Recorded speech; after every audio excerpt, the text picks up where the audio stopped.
This looks amazing. It's like the Olympics of finance.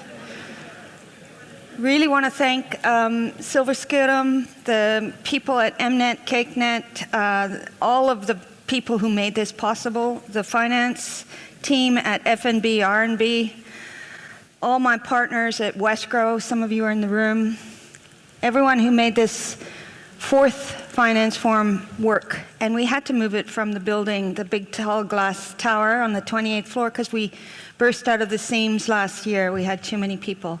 And now we can welcome more of you. And at a festival, you're sitting amongst some of the top producers in the country. So it actually works even better, because rather than just new entrants to the field, and we need all of you to encourage people to enter. And here you can also get mentorship right from the person next to you.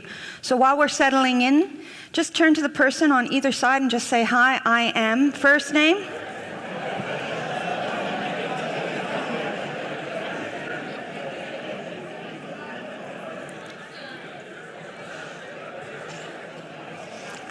So, it's one big family. And Wesgro's job as the tourism trade investment agency of the Western Cape and this amazing city of Cape Town, we are here to promote you. But without you, we don't have anything to promote. We are also here to help you talk to government. So we are an agency funded by Cape Town and the Western Cape, and we're here to help you interact with the role players. And our industry is a national industry. When we step off a plane to promote you, we have to promote this country, and we have to celebrate all the successes. All the broadcasters are in the room, or they at least replied to come here. Besides the MNET bouquets of companies, we have SABC in the room, we have ETV in the room, and top producers, independent and global players.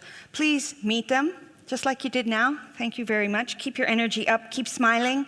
Say hi to people in the very tiny elevator, if you're in the elevator. So my colleague Lisa and I, where's Lisa? There she is. She and I travel to 5 international festivals a year. She goes to South by. We do events like this. I'm going next to Toronto next month. There's a first Thursday, which is a chance to network. Every month, the town opens up on a Thursday, and that one will be at the Premier's offices in the concourse, which is on between Whale and Dorp Street. Please come to that. You don't have to RSVP. It's open, and there'll be about 60 people demonstrating their part of the value chain. It's a huge industry. We have amazing actors and directors, as exemplified by the films yesterday. We have amazing broadcasters who are really getting their act together and developing a pipeline. Like Number 37 went to South by a few years ago, and it was a small film that started here. And Gambit Film has gone from strength to strength. In fact, they were just shooting on location here last week. But I can't tell you what they were doing, or yeah. No, you must ask them. It's their IP. So we protect your IP until you tell us that you've done some work and that we were able to help. So last year we had about 2 billion rand in spend that we helped assist, and we're here to help you grow.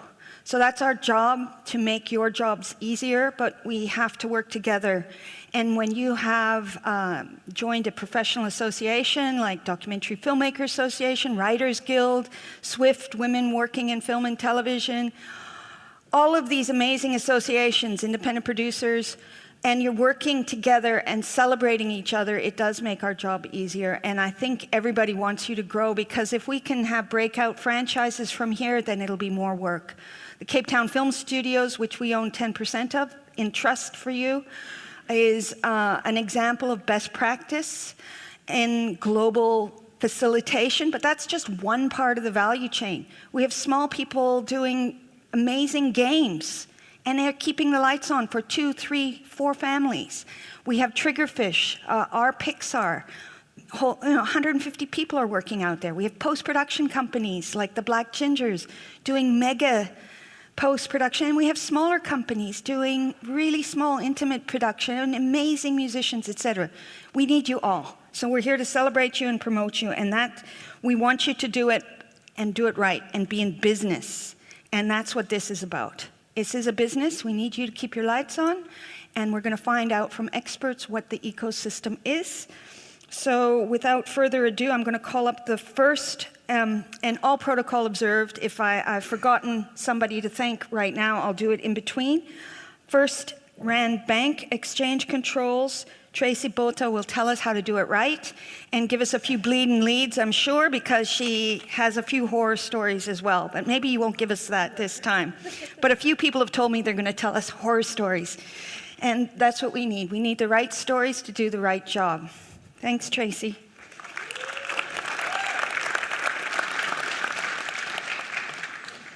Good morning, everyone. I wasn't expecting so many people, so please excuse me. I'm not used to being in front of everyone. I'm used to being behind the desk with my baton and doing the exchange control compliance that I'm normally required to do. So yes, I'm part of First Rand Bank, and we look after all of the group companies within the First Rand Group. And what our group have actually done is they've placed our exchange control team, who report through to head office, on the ground in the regions. So I'm the head office representative for the group down in Cape Town. We look after the Eastern and Western Cape. So if you are from further afield, you're very welcome to put all your questions through to us in the Cape Town office, and we will gladly assist you. Within First Rand, we've got FNB and RMB, as you might know, and within what we call the Forex Product House team, they are our operations team, and they will then be your point of call for your day-to-day transactions. So once you've got all of your exchange control in order, they will be the ones that you will be interacting with. So there's two tiers within our group. Firstly, the First Rand, which we have the contact with the Reserve Bank, with head office and all of them. And if there are unusual questions, our team are the ones that will engage with Reserve Bank in that regard. So no question is too difficult. If we don't have the answers, then we will definitely call on those people that we have relationship with, and we have that direct relationship, we can reassure you. So that's from our bank's perspective. I will introduce you to a little bit of exchange control and where it originated, and then we'll go on to some other subjects. So exchange control.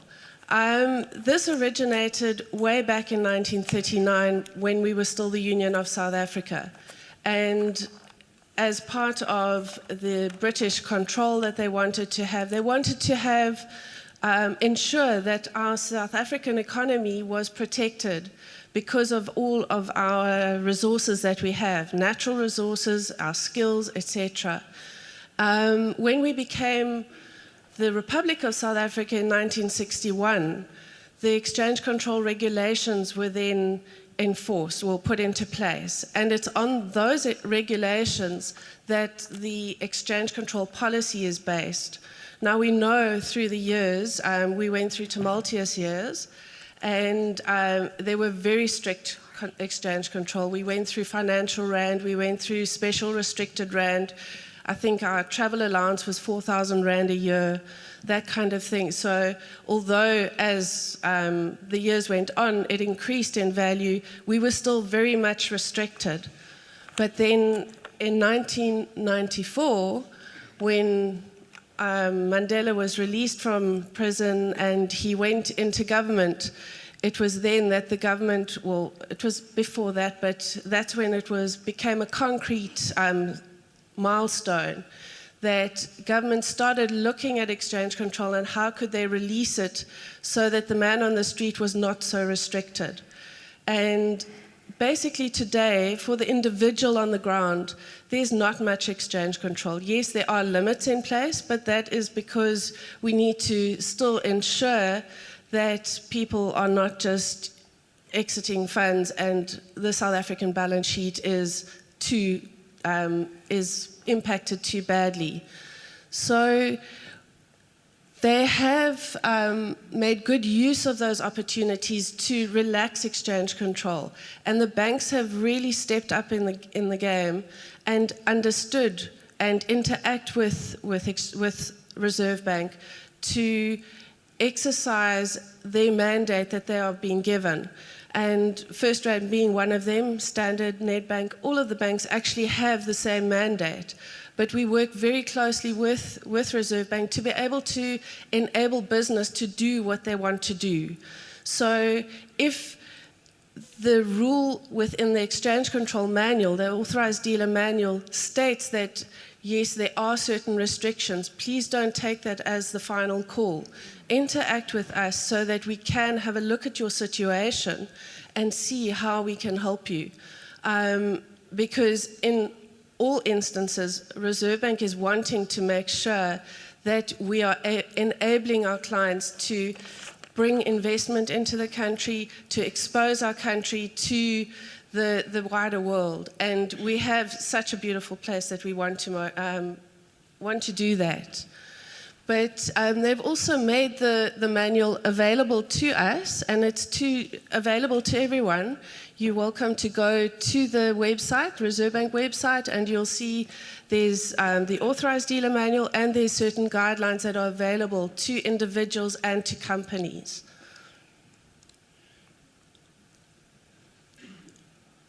Sorry, I didn't bring my paper.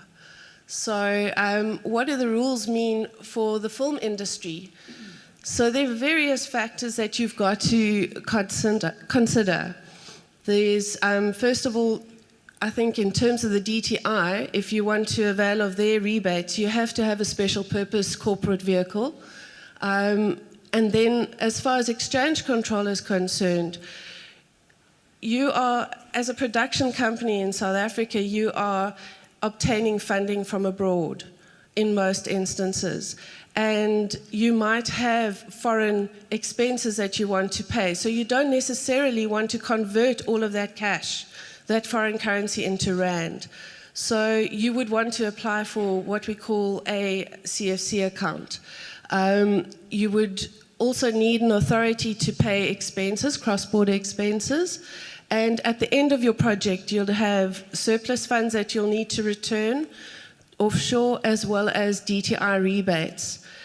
There's also part of your shoots might be in other countries around Africa, and you might need to export certain of your equipment. And there's also a rule that you need to adhere to when you leave the country through the customs. So we'll just address that. With intellectual property, when the production company is contracted to assist with a film shoot here in South Africa, you will, there's no real IP in the real sense of the word that needs to be assigned. It is actually the resulting film or resulting product after the shoot is complete that we might need to have a look at. We can, as authorized dealers, we are allowed to assess that and do the necessary or issue the necessary authority for the assignment to the foreign contractor. So whoever's contracted with you, in terms of their agreement, they might require that assignment of the resulting product. But as far as other IP is concerned, if there is a script or something that you have that is registered in South Africa, and it is part of your contract to actually export it or assign it to the foreign company, that's also something we can look at, as long as it's an unrelated party. There cannot be a common shareholding in the South African and the offshore party. Those kinds of agreements need to go to the Reserve Bank for their consideration.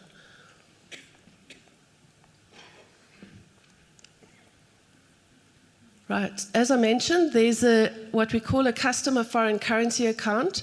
There needs to be a specific authority for that. So when you are busy with a new production, you've you've registered your special purpose vehicle, that's registered, you've got your contract in order, and now you want to get started with the production, and you want to be able to receive the funds. There are certain things, as I mentioned, there's the blanket authority, etc. So we would actually incorporate one application. So it's best to engage with us at the outset so that we can have a look at your agreement, see what permissions might be needed, and then we apply for permission for your CFC account, and then this will enable you to minimize your currency risk, so you won't have to convert to rand with all the funds. The use of the currency balances will be to settle your offshore expenses, and any surplus funds can then just be retransferred abroad.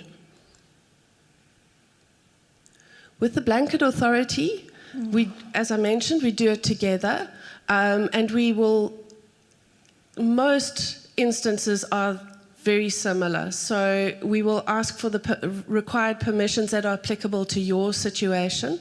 We're very familiar with the various kinds of requests that come through. So if there is something that is totally unusual, please bring it to our attention right at the outset.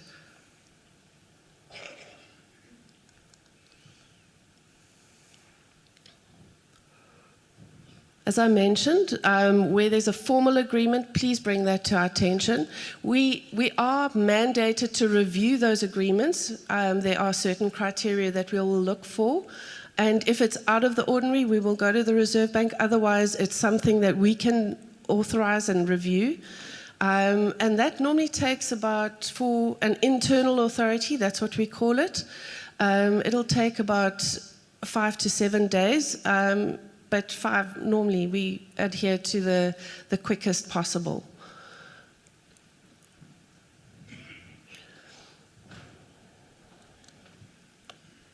Right, and then with surplus funds, once the project is over, everyone's gone home, and you're busy wrapping up, we will include the request to transfer the surplus funds in the initial authority, so that by the time you get to this point, everything can just run smoothly.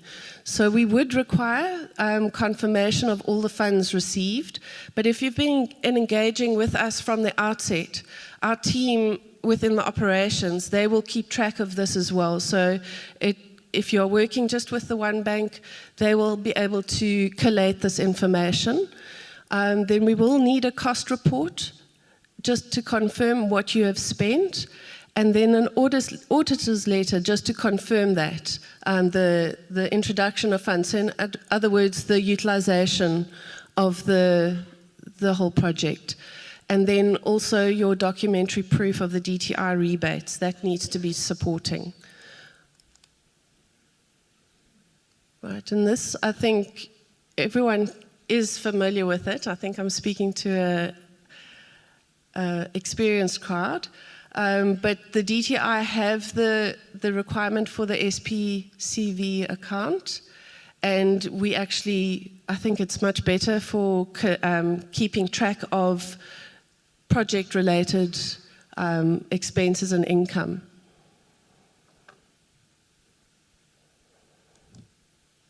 Right, then just on another score, when you are having a visiting artist or visiting someone that's going to be part of your project, and that's separate and outside of your production agreement, we are able to authorize those payments as well, as long as the payment happens after the performance is completed and it's payable to the individual themselves. If it needs to go to an agent, in other words, a third party, then we would need to apply for Reserve Bank approval. That I don't think we're going to be able to get immediate, they won't mandate us to authorize the third party payments at this time. Unfortunately, Joe Public or the people out there, they've really gone, and there's a lot of indiscretion happening with third party payments. So we've got to keep it quite strict that the artist themselves is paid. If there are any advance payments, it needs to go to an escrow account. I think that is normal in the industry. And then, as I mentioned, there's exports of equipment might take place. So when you've got a shoot in Mozambique or wherever outside of our borders, you will need to declare that equipment when you are leaving, simply because you want to make sure that when you come back, you don't have any trouble from the other African customs areas when you are boarding the plane or whatever it is that wherever you go, the border post. So please, the banks do not monitor the exports of equipment anymore. We used to do that on a Form NEP. That is not done anymore, so it's up to the people or the persons themselves to go to the customs office at each exit point, which there are at the airports and border posts. And that's me. I don't know, are there any questions? Are we not doing questions? Is that for later? All right, so we have a wonderful venue here, and through discussions and what we did at the Encounters Festival with hot desks, it was decided to do the hot desks in another venue after this. So we're going to just roll through this amazing information. Let's give her a hand of applause here. Tracy really gave us the lowdown, and there was a little bit of a bleed and lead story in there. You know, there's a lot of pitfalls, and people have been trapped. Don't get trapped. Do your planning early. These people and other banks are here to help you plan your production and make money and get that money back here and pay taxes, because in the end it's about taxes too, right? Yeah, it's death and taxes, so keep it straight. Don't get killed, and don't forget to pay your taxes. Okay, our next presenter is also from the bank, and his is a different presentation. Is Stefan available now? There he is. Hi there. Hi, Monica. Nice to see you again. Good. Thank you very much. All right. Thanks for that. Very interesting stuff. I must say, when I parked my car out here today, you look at the sea view. Can I see who here is not from Cape Town? Okay, may you all be blessed with the wisdom to come live in the Western Cape.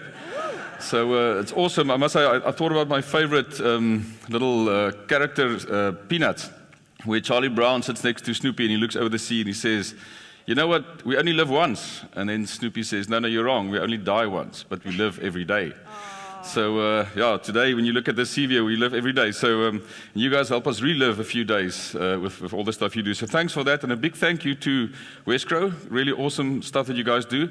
And Karen Meiring, you guys from kykNET, for sponsoring this bigger thing. Well done. Can we give them a hand, please?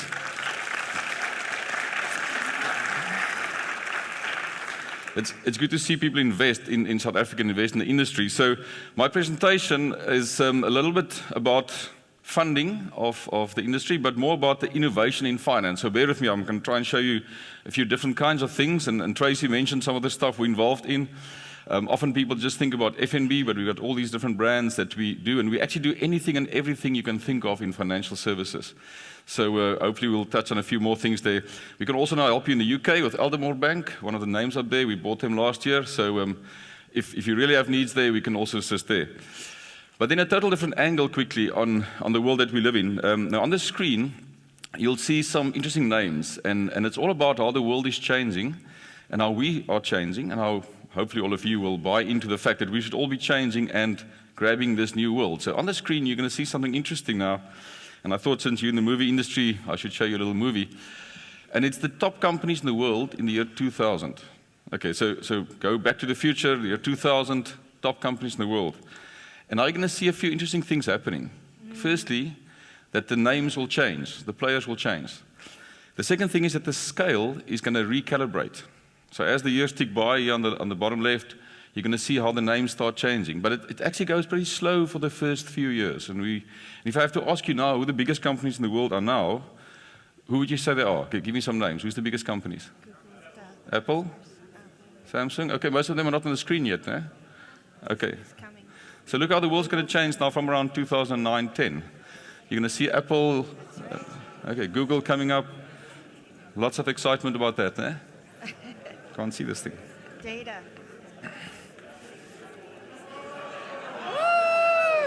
Okay, look how the scale recalibrates. Apple becomes 3 times bigger than the previous leader. Amazon is not on this. Oh, there they come now. Okay, 2015. Amazon. Go Amazon. Where's Facebook? Are they on the screen? There you go. There they are. Okay. Facebook, it's like a race.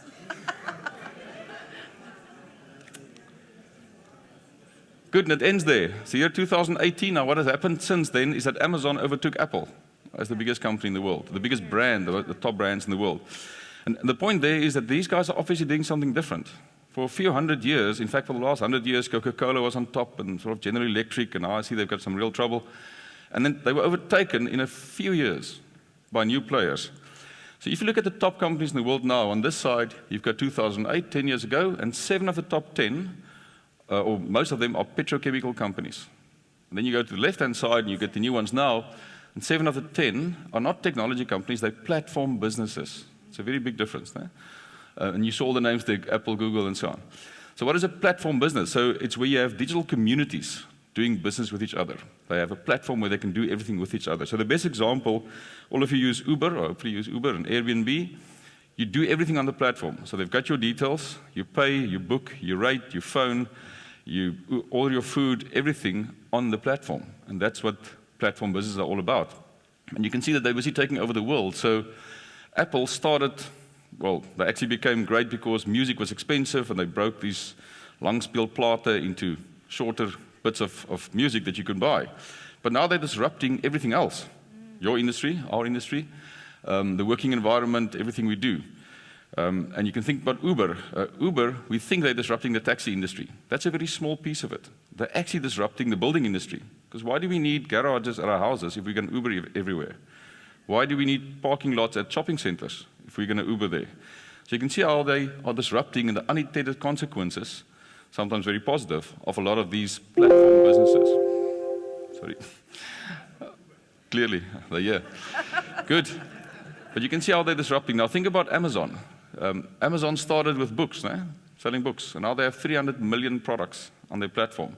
Do they have your product on their platform? And the message in this story is that if you're not ready to interact with these platform businesses, we will be wiped out. So that's a simple answer. Or you can create your own platform business and make sure that people can get hold of you. World Economic Forum says in the next 5 years, $100 trillion will transact. Now that's 6 times the size of the United States. So think about the impact of what these platform businesses do. So what do we do as a bank? And what you also do, so I must see the screen here. Okay, so we're also saying let's create a platform where our clients, we can help our clients with everything that they can think of and everything that's important in their ecosystems. So we put the bank in the hands of our clients. You don't have to come to us, we come to you. The bank is in your hand in a phone or an online banking system. We communicate with our clients on the platform, and we do everything that you can think of and that you may need on this platform. So if you look at the bottom here, we're starting to list businesses on our platform. So people say, well, can I be a supplier to FNB? That's fine, but we're only one business. But if we give you access to our 9 million clients, then you really have a proper market that you can sell to. So on NAV Marketplace, we help people to list their businesses. Plumber, electrician, everything that you guys are going to do, we're going to list there soon as well. So you can imagine if people start rating and ordering plumbing services on our platform, they rate all the good plumbers, and the good ones go to the top, and the bad ones go away to another bank. So we'll have all the good plumbers working for us. We also interact with all the government institutions, SARS, Home Affairs. Get your IDs and passports. We're opening one now in our portside building, that glass building. You can get your IDs and passports there. You don't have to stand in queues anymore. You can open accounts with a selfie. We check that do a 24-point facial recognition, run to Home Affairs and check that Monica is indeed Monica. She's registered like that on a passport and an ID book. Anything else? Home finance, car finance. And then soon we're going to start streaming some of the sporting events we're involved in. We sponsor cycling and running and all kinds of other stuff as well. So what's that? This is a brag slide that I'm very scared of because one can easily become arrogant about this. But the one that we really like is the one near bottom right, the coolest bank in South Africa for the last 6 years. So yeah, let's keep going. But in 2012, we got this award of the world's most innovative bank. Now, the thing about that is it puts a big burden on you. Because whenever something goes wrong now, people say, but you're innovative, you should fix this quite quickly. But the innovation then was more for the sake of innovation. We just wanted to be innovative. And you can see all the stuff that we did there. And There's a bit of the numbers to show it's really working. I think many of you would have used the slow lounge, 2.8 million visitors per year through the slow lounges at the airports. So it's interesting what is important to people. And you'll say, well, it's got nothing to do with banking. Exactly. But it's important in the ecosystem of our clients. So we help to solve that, make travel easier and better for people, give you discounts on your petrol and so on. But then we changed it this year. We said, let's build a platform. So it can't be innovation for the sake of innovation. It has to be innovation to make people's lives easier. So on the platform now, of course, we can help you manage your money and send money and all of that funky stuff. But we also sell cell phones. So we sell about 10,000 phones a month, FNB phones. My children all have them.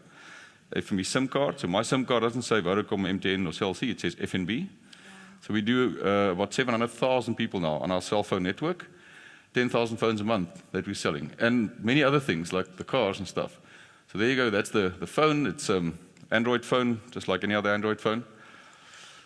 And this is something that's quite interesting. So on our platform, you can renew your car license. You can pay your traffic fines. You can get a discount on your traffic fines. How's that? If you pay quickly, we organize a discount for you.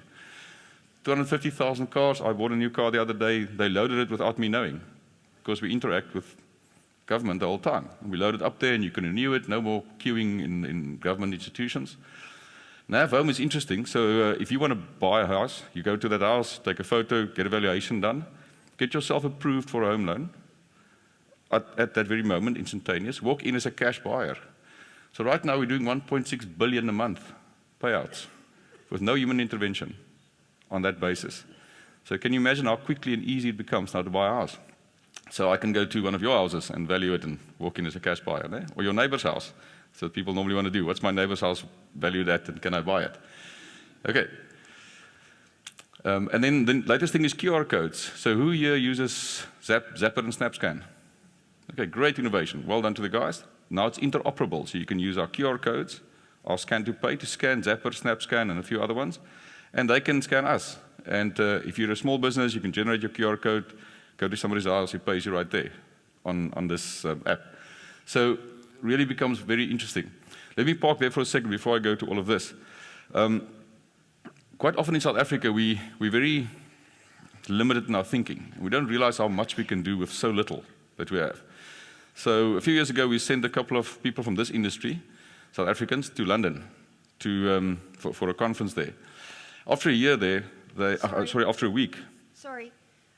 Can you stand in the light more? We've got lip reading in the audience and they need to see your lips. Got it. Thank you. 100%. Good. So we went to, we sent three people from your industry, 3 filmmakers from South Africa to London for a conference. They were there for a week, and after the week they were tired, and like good South Africans, they said, let's go to the beach. So 3 of the British guys teamed up with them and said, okay, we'll take you to the beach there in the south of England. So they went to the train station and bought some tickets. The 3 Brits bought a ticket each. The 3 South Africans bought only 1 ticket for all 3. So the Brits said, well, how is that going to work? And the South Africans said, well, just watch and learn. We'll show you how much we can do with so little in South Africa. So they got on the train, and the ticket collector came, and the 3 South Africans climbed into the toilet cubicle, closed the door. He knocked on the door, he said, ticket please. They shoved it under the door, he stamped it, and the plan worked. So on the way back, after a good day at the beach, the 3 Brits also bought only 1 ticket for all 3. They've now learned. But the 3 South Africans bought no tickets. So the Brits said, well, how's that going to work? The South Africans said, well, just watch and learn how much we can do with so little in South Africa. So when the ticket collector came, the 3 Brits climbed into the toilet cubicle and closed the door. And then one of the South Africans went and knocked on the door and said, ticket please.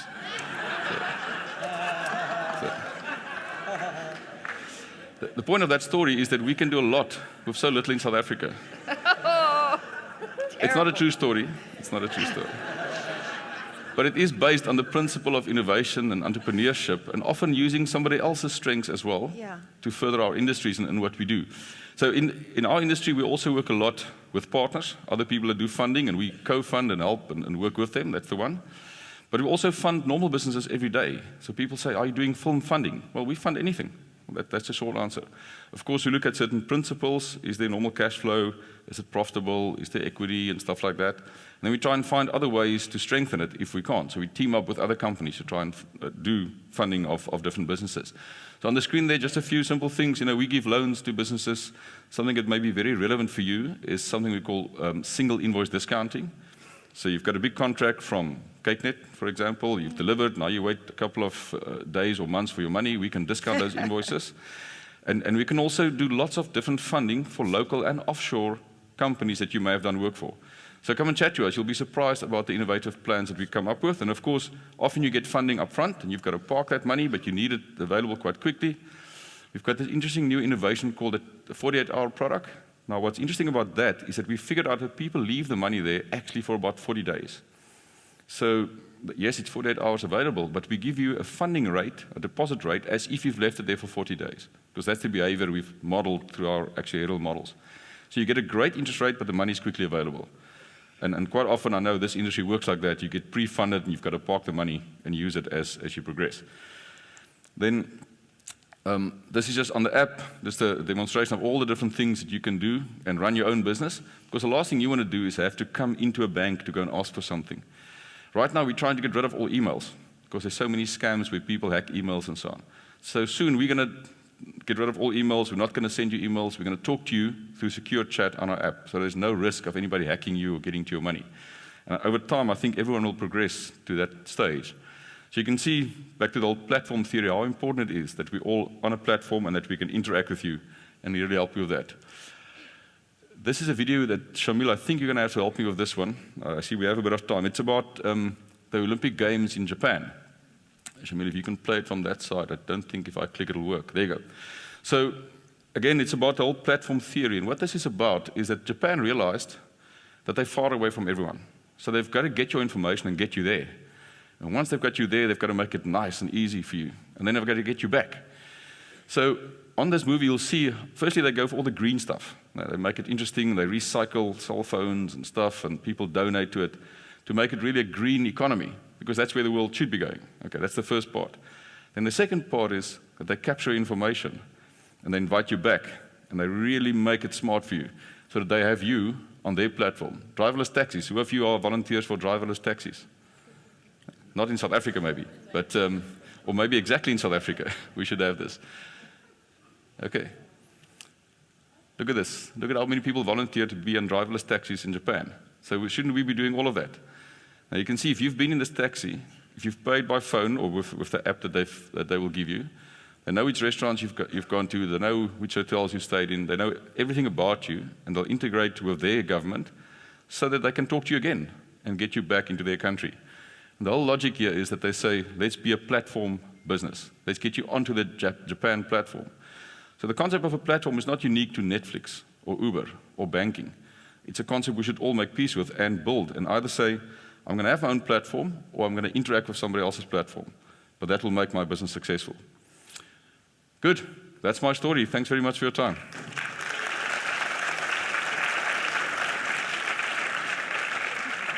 So amazing. Thank you very much. So this is the fourth industrial revolution on steroids. And I hope one day we see your company on that race to the top. Absolutely. Amazing, amazing presentation. Thanks. So all of you are in a business that's actually protected from the robot revolution because you're creative. You're actually going to think outside the box. You're going to be part of this success story if we help you get your business right. So learn to think platforms and stay current with all the trends that are coming, because the jobs that are here now, and you're part of those very new jobs, aren't going to be here in 5 years, 10 years. Celebrate each other's victories, share data, because the pie is actually infinite. It's the size of your imagination. And thanks, yes, kykNET, Karen Meering, Ricky Human, all the team that you've got here. It's been amazing. And we're moving straight along, and you'll be able to hot desk with all our speakers, so write your questions down. We're calling up Brian now from kykNET. Oh, no, it's Yolanda first. Thank you, Yolanda from the National Film and Video Foundation. She wants to give you money. I like this woman. Stay for a few minutes.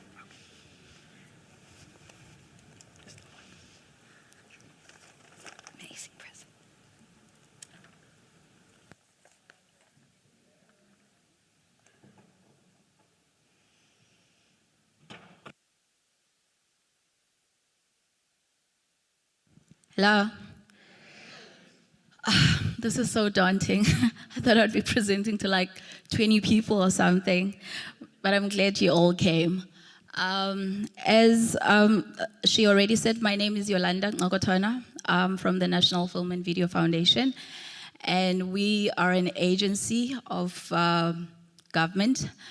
So our responsibility is to actually fund the film industry, but not just to only fund the film industry, but also to transform it and to, I suppose, transform it in such a way that we actually correct the imbalances of the past.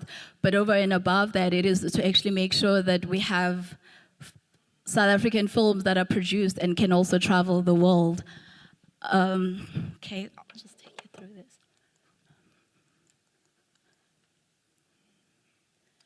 Oh, that is who we are. I won't fall. I think our main objective is to increase the number of South African produced from previously disadvantaged communities. It is to increase audience access. It is to increase the number of people trained in the film industry and to promote the film industry locally and internationally, and to actually make sure that we have a cohesive society. Okay, I keep going back. All right. It is to be a leader towards a sustainable audiovisual content industry that represents the nation's aspirations and celebrate our diversity. We are one of the most, I suppose, diverse countries in the world. We have 11 official languages, but according to me, we should actually have more than 11 official languages. Because if you look at it, we do not recognize a lot of the Khoi and the San languages, which they were the First Nations. So it, as part of celebrating who we are, we're also a nation that contradicts itself, and I don't think that we have 11 languages. I think it's more than that.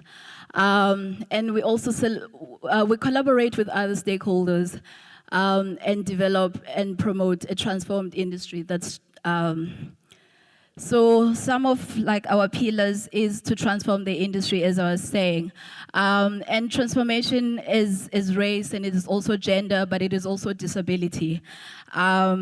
I think the biggest issue in this industry is access.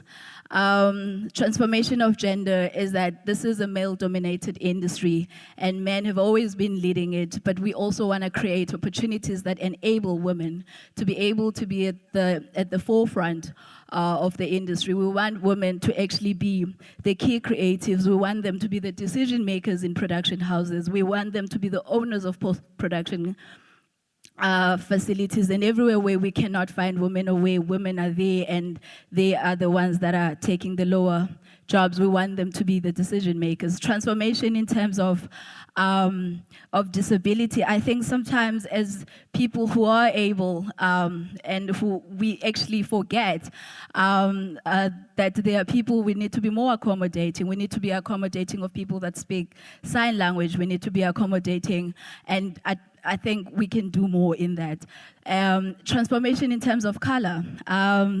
When I came in here yesterday, I said, okay, I was looking for people that looked like me, and I found a few, but it's not enough. This is not a true reflection of who we are as South Africa. This is not even a true reflection of it's not even the true reflection of the Africans community in South Africa, because there's so many black people, colored people that speak Afrikaans. So we should, even within the language, be more inclusive. And I think we should seek to do that.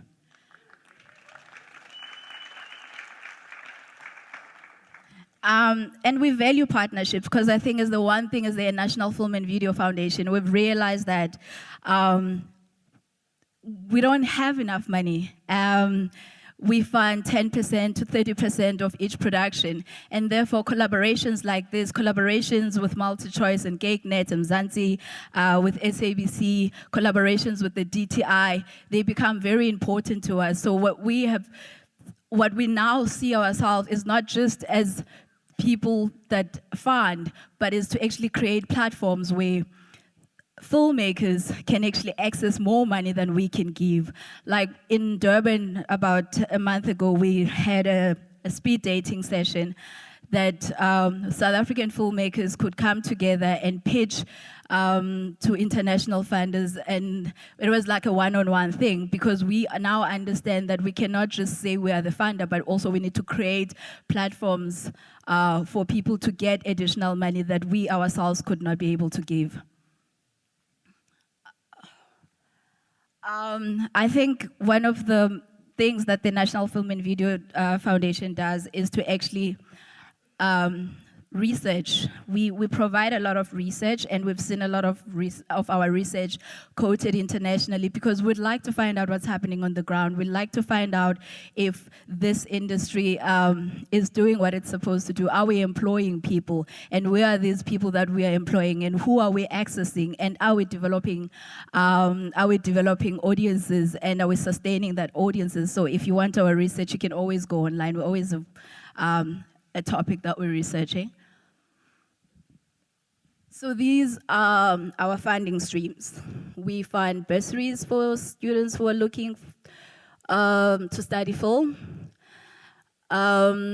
We fund trainers. So if you want to teach editing, for instance, we fund you, but you have to be accredited. I think that's the only tricky thing about it. And obviously we fund across the board. We fund fiction, documentaries, my passion. We fund animation. And I think about 2 years ago, we actually realized that a lot of the people that came to us didn't have the money or the know-how of actually going straight to a feature. So we started saying, how do we make it more accessible for them? And that's why we opened something like Made for Film, micro-budget films. So we also create something like that. We don't fund series, but we do fund formats. So you can come to us when you want to develop a format. We currently have a call that's going to go out in about, let's say, 2 weeks from now. And it's a co-development fund with Canada. We fund 50% and Canada funds the other 50%, where a South African producer can co-develop with a Canadian producer. Because I think what we have realized with co-production is that we always come late, or so we would like to get to a point where from the inception, from the conceptualization, we collaborate so that the story speaks to whoever we are co-producing with, and in this case, the Canadians. And also what that does for South African producers is that it gives you access to the Canadian broadcasters, distributors, and everything. I was just promoting that call that's going out. And we fund marketing.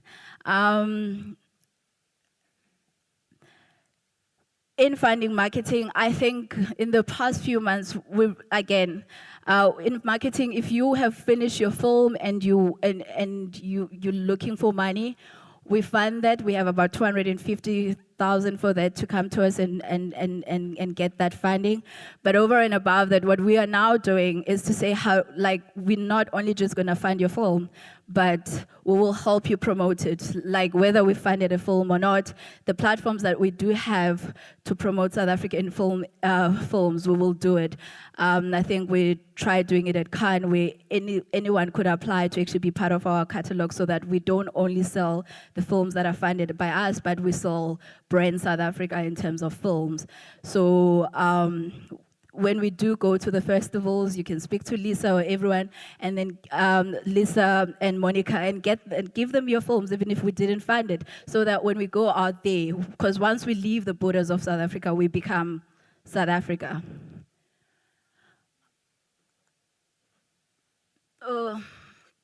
Okay, so because again we're trying to create the imbalances of the past,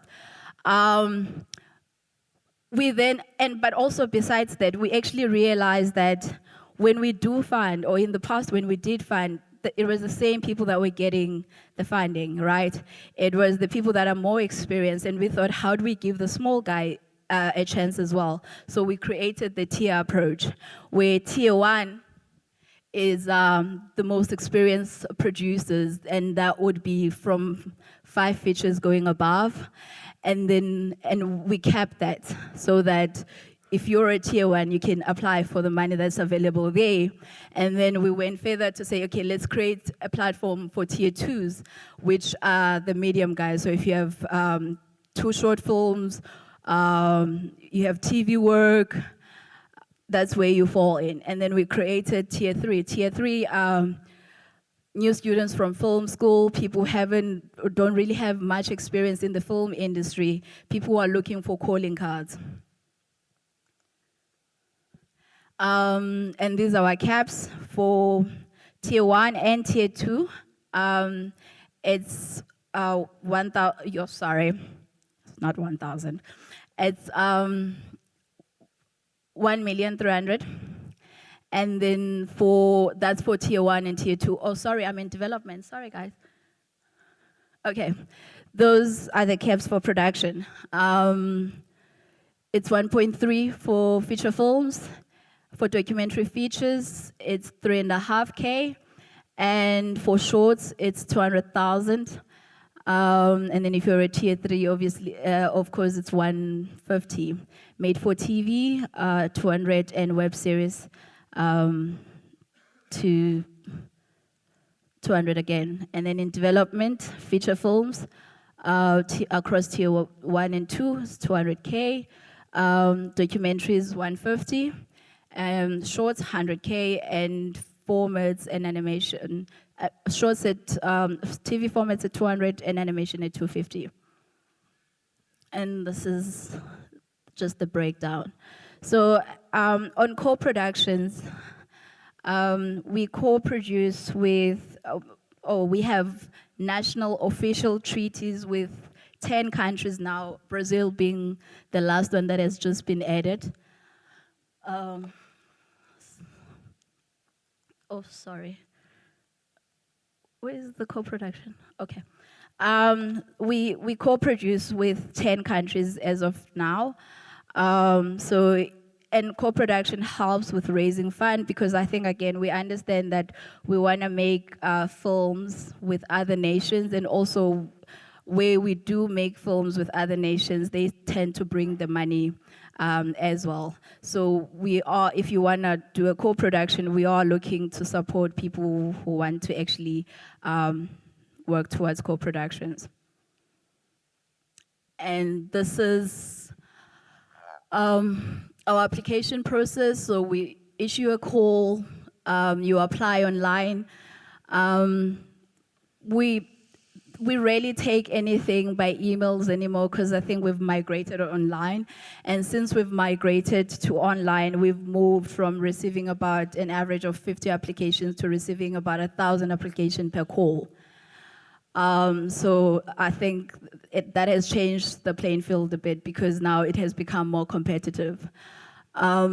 Once we've received all the application, we then go through the compliance check, which are all your mandatory documents. So you have to make sure that you have your tax clearance in order, your company registration, ID copy certified, simple things that a lot of people get disqualified for just for not actually having your ID copy certified. And we evaluate. From our point of view, we recommend, but the final decision is done by our board. They really disagree with us. So, yeah, that's me. How wonderful.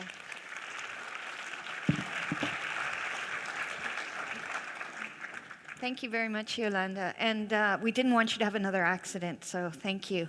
Thank you. Yeah, empowering speech, and I think we have to really take it on board that this is an amazing, National Film and Video Foundation is an amazing national body that is here to support you.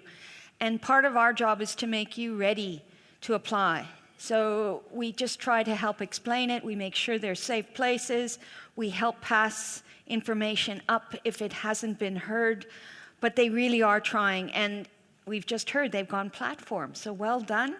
And something that I want to drill down to a little bit is that they do fund interns, and Nadia, our intern, is funded by the National Film and Video Foundation.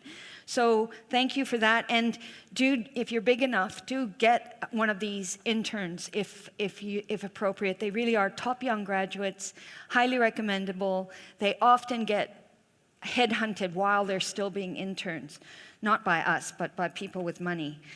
Okay. Speaking of people with money, we're going to talk to one of our funders next. kykNET, MNET's Brian is getting up on stage. Where are you sitting, Brian? Somewhere in the front. There you are, right, front and center. He's not shy. He's well prepared. And I think he does this for a living. Here we go.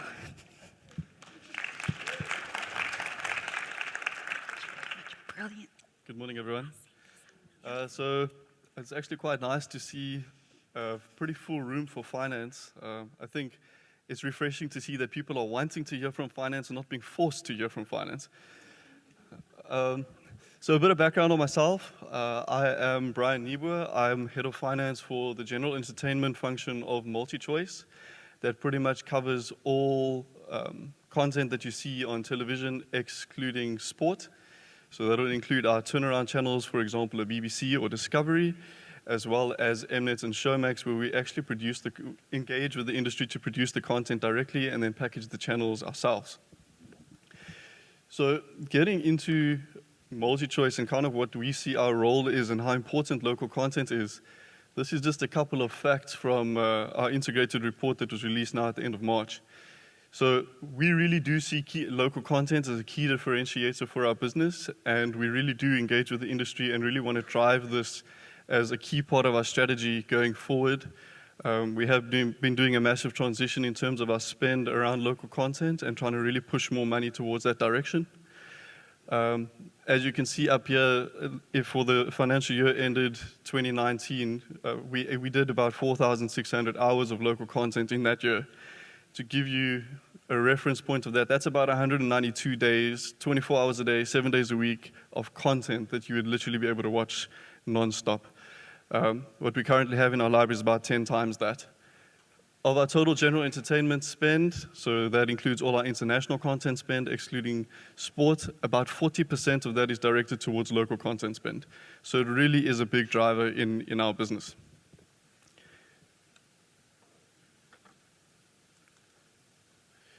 So from a film and a local film, obviously because we see local content is so important, it's really something that we do engage in and that we seek, and particularly within the context of this festival, how do we engage with the industry and what type of funding do we generally contribute? As a base level, we have about two models that we generally involve around local content. One is a kind of licensing model, and the other is more a pre-sales model, which I'm quite sure a lot of you are familiar with. And we'll get into a bit more detail around that. A question might come up as to which is better. I think that's going to be very dependent project to project. I don't think it's for us to specifically say which we feel is better for you as a project, but we're just putting out there what are the options that we generally look at from a content funding point of view. From a licensing point of view, this is really a very straightforward process from our perspective. We really just license the piece of content, and what that means is we'll pay an agreed fee for a specific set of rights. Those rights would cover specific platforms, those rights would cover specific regions, and it would be for a very specified period of time, whereafter it then reverts back to the producer. The challenge with that, I suppose, is there's no funding that we provide upfront in that scenario. Rather, we provide the funding on the back end once the production is already complete. Which means that the sourcing of the funding and the actual production process is up to the producer to be able to complete and bring us a complete film that we can license at the end. So I think from a financial exposure point of view, potentially for a producer, it's a bit more challenging to bring that funding together, but it's not unheard of at all. A pre-sales model, where this is pretty much where we do most of our local content films, and in this process, we really get involved up front. Our intention on a pre-sale is we'll agree to a specific budget around the film up front with the producer, and then agree to go in at a certain level. Those levels may vary marginally, but generally it'll be at around 1/3 of the budget. And then the rest of the budget would come from other sources of funding. And this model is quite dependent on the DTI. So I'll touch a little bit more on the DTI a little bit later, but it's just important to note that it is very dependent on that DTI model. From the value, what's the value from a pre-sale point of view? In this case, it's not that we just leave we really try and look to partner with the producer throughout the production process. So that includes our content teams getting engaged around the whole process, involved in editorial together with you, making certain key decisions around who do we bring on board in the film. So it's really to create a partnership around the production of the film rather than just licensing on the back end. Is there any real benefit in that? Well, I think from a TV audience point of view, we've got a lot of understanding as to what really works in those kind of TV audiences, as well as kind of a box office, for example, DSTV box office process. What films really work? So there is a lot of qualitative value that we bring as opposed to just the funding through engagement with our content teams. Then from an advertising point of view, we also will contribute to initial launch of the film. So depending on how many theatrical releases or theaters it releases into initially, we'll give up to about R1 million of marketing for that film, to which we expect no return. It's really just to help get that film out there and make it as big a success for both the producer and ourselves as possible. And then we've got DSTV box office, where we'll also put the film up, and there's a revenue share between us and the producer for that film. So it's an additional incremental revenue that can also flow through to the producer on those films. So in terms of our funding and how we tend to contribute that funding through, we try and focus very heavily on a milestone basis, because that just provides us some level of risk mitigation. So we really want to just try and make sure that the funding is going into the film and that we can see the progress as the film is progressing, rather than just throwing funding in and you don't really have something that you can track against. So generally it's split into about 5 payments of 20% each. Initially on the signature of the film, so that's to give some initial funding to release into the production. Then about 20% on start of principal photography, or 30 days from start of principal photography, and then another 20% on completion of principal photography. Then 20% on the release of the film to Mnet, so that we've actually got it in our building and available for exploitation. And then another 30 days after we've actually screened the film for the first time, we'll give the final 20%. That's roughly our model. Obviously, there's always some discussion point, but that's the baseline that we tend to go with. From a funding point of view, because we're funding from an upfront kind of basis, we tend to split the funding that we're providing overall into a licensed component, which would never be recoupable. That's really very similar to the licensed model I discussed earlier. And then a recoupable component. This question might come up, why recoup?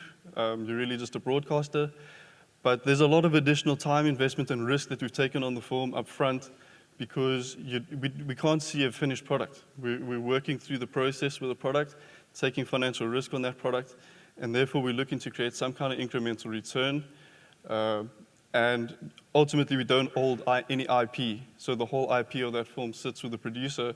So the only way for us to generate some form of return is to get some kind of revenue share. Those revenue shares tend to work from both from the box office side of the production, DSTV box office revenue shares that I referred to earlier. Other reasons that we tend to target some form of recoupment is the time investment of our teams involved in the editorial process, as well as the marketing spends, etc., that we mentioned earlier, and then some airtime that you also get out of the film. What if we don't recoup after the film has gone out? Well, that's really just that's a risk that we take as Mnet, because, like we said up front, that's a financial risk process that we're taking on each film. So we don't really hold anybody accountable. It's based on our assessment of the film up front and whether we wanted to take that investment or not. As I said earlier, Dti funding is a key component of this whole model and making sure that sufficient funding can be brought together to produce the film. There are challenges that we are experiencing and that I'm sure some of you are aware of around locking in that Dti funding. There's a lot of work ongoing around engagement with Dti and resolving those issues, but it is something that we are well aware of currently. So that's roughly the two models that we tend to run with at Mnet around engagement in these films. Additionally to this, we just wanted to share what are some of the things that we've experienced around production of film and some pitfalls that might be useful for you. Either you've experienced them or you can give insights into others who might experience them, but it's things to try and avoid. So as we said, our funding is really based on milestone payments, and as you saw, that was kind of spread over the term of the production, whereas production spend is probably more heavily weighted to the earliest stages of production rather than the back end of it. So what you tend to find is there's a bit of a cash flow mismatch between how you're spending money out on the production and how you're getting money into the production. So it's really about trying to understand that up front and identify where those pitfalls and gaps are going to be in the funding. And then, for example, engaging like somebody with an FNB, where there was invoice discounting, for example, or gap funding that they kind of looked into. But it'll be good to understand that at the beginning of your production, rather than encountering these when it's really becoming a challenge.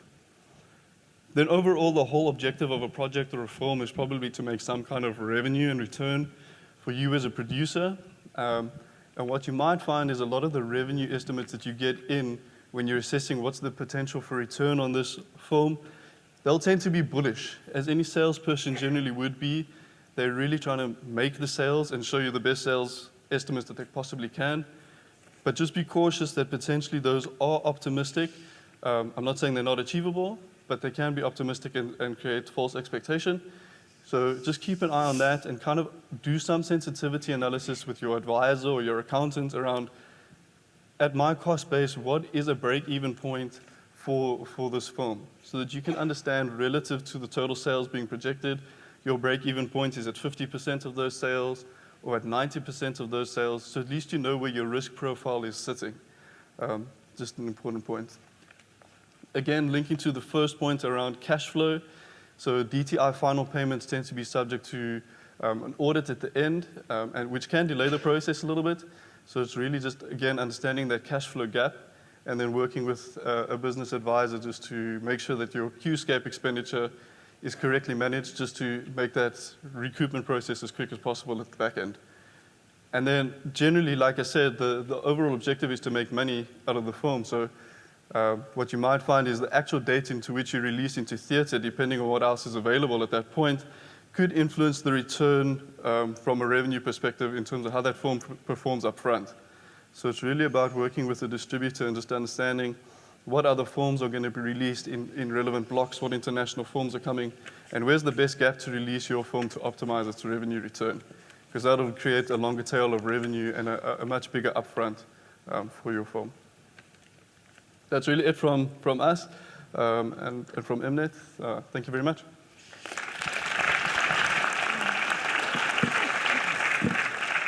Brian, that was so clear, and you made it sound so simple, but it's never simple, and we really appreciate all those amazing films you've made.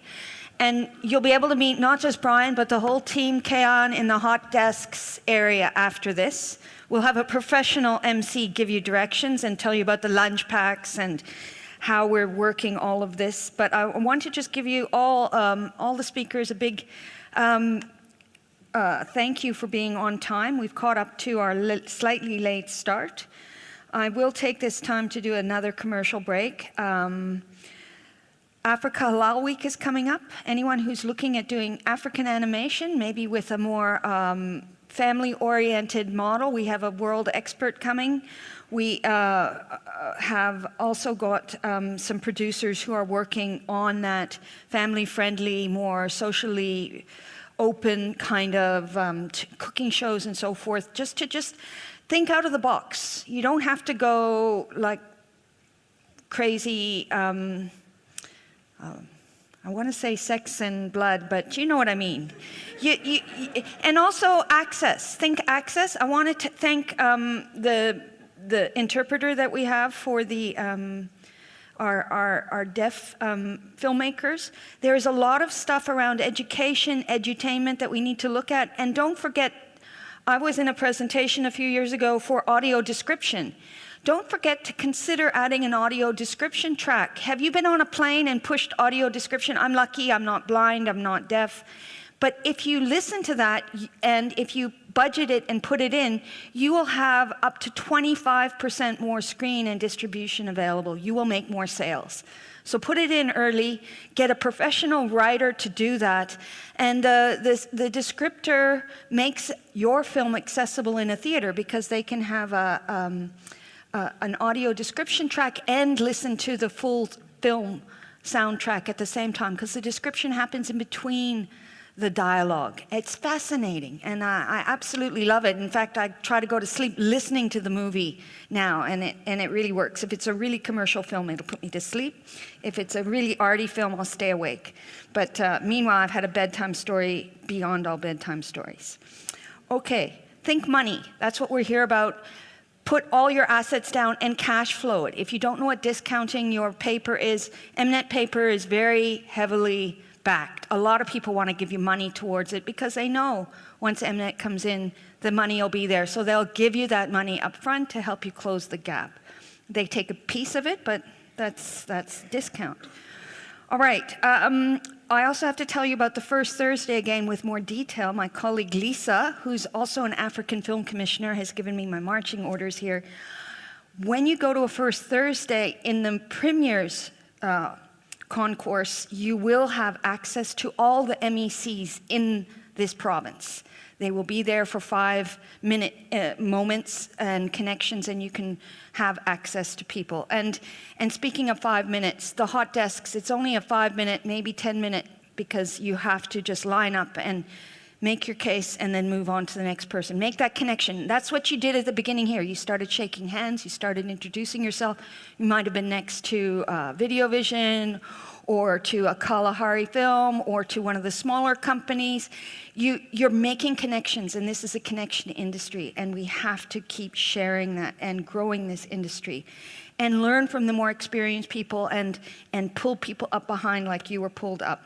Paying it forward and pulling people behind you. That's what it's all about. And that's this future industry. And we all have to get on platforms. Did you see NFVF was on platforms? Now MNET's on platforms. We're moving to platforms. Have you moved to platforms? Okay. End of my commercial break. It's my extreme pleasure to bring one of the hardest working IDC people I've ever met. He is very serious. He hardly ever smiles. But let's make him smile with a big warm welcome to Bhavanesh. Come on up, IDC. Also wants to give you money. Hi.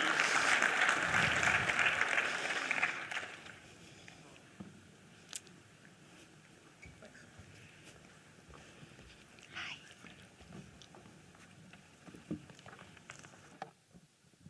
think I do smile a bit more than I'm given credit for.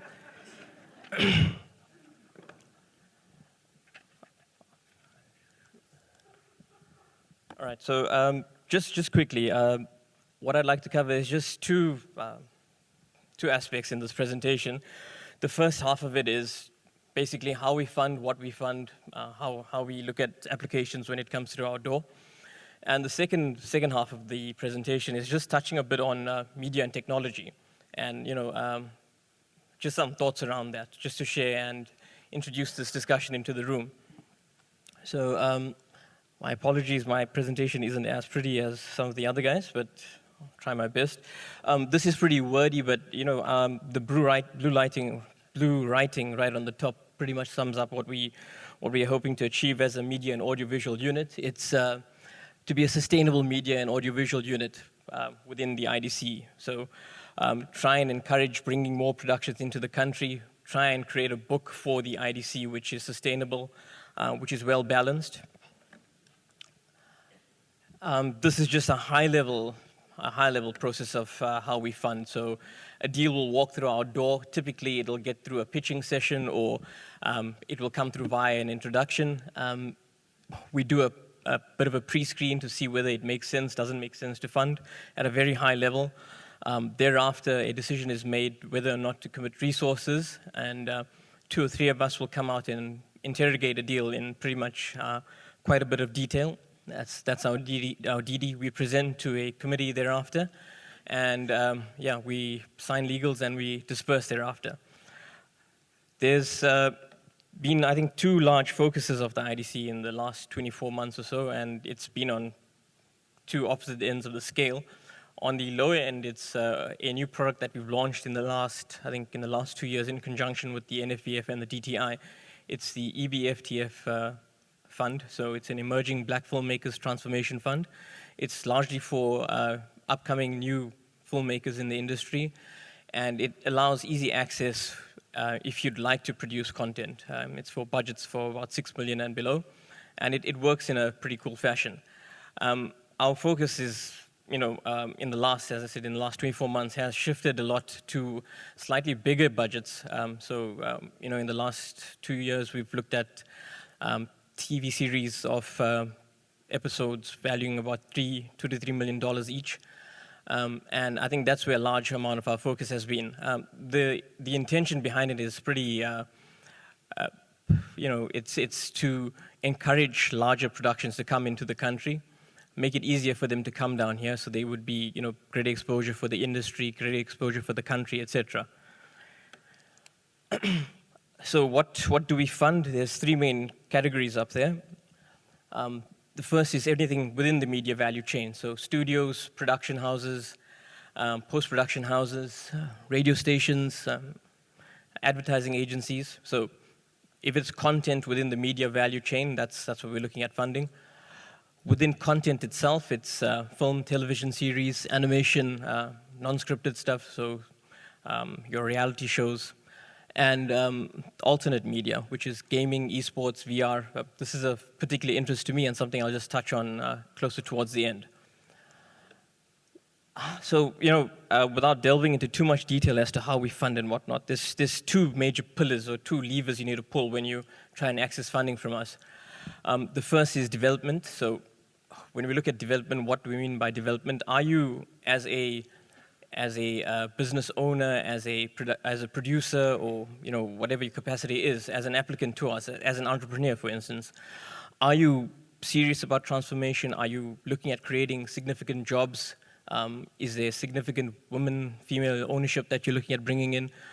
Is there a skills transfer plan that you have in place? Are you committed to actually, dealing with a lot of these issues? And we have a few hard metrics on which to measure, but it largely becomes a bit of a discussion when we're sitting in front of an entrepreneur to see how serious you are about doing this, but doing this in a responsible and a proper fashion. The second pillar, which is key to everything that we fund, does this thing make economic sense? So if we're putting in a rand, are we going to get our rand out with a premium?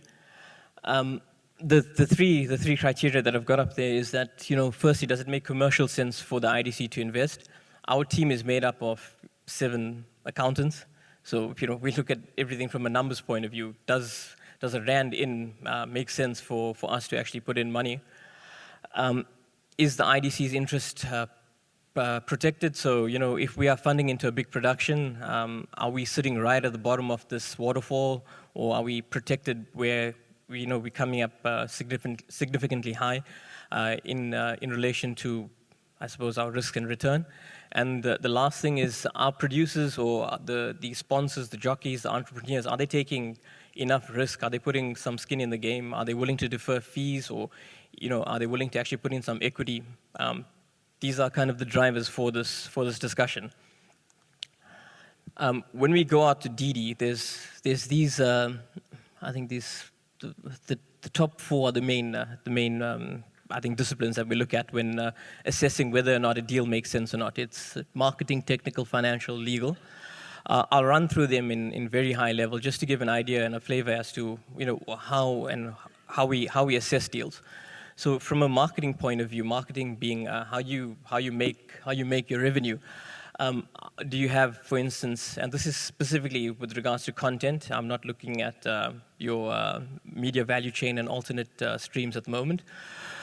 Do you have independent sales estimates from someone who's reputable, not your next door neighbor? Are you willing to pre-sell a portion of your production in order to justify these numbers? And the costs, various costs attached to this, do they make sense? So, in a high level, this is kind of what we look at from a marketing point of view. From a technical point of view, beyond there might be things such as, do you have the appropriate licenses to shoot in various areas and whatnot?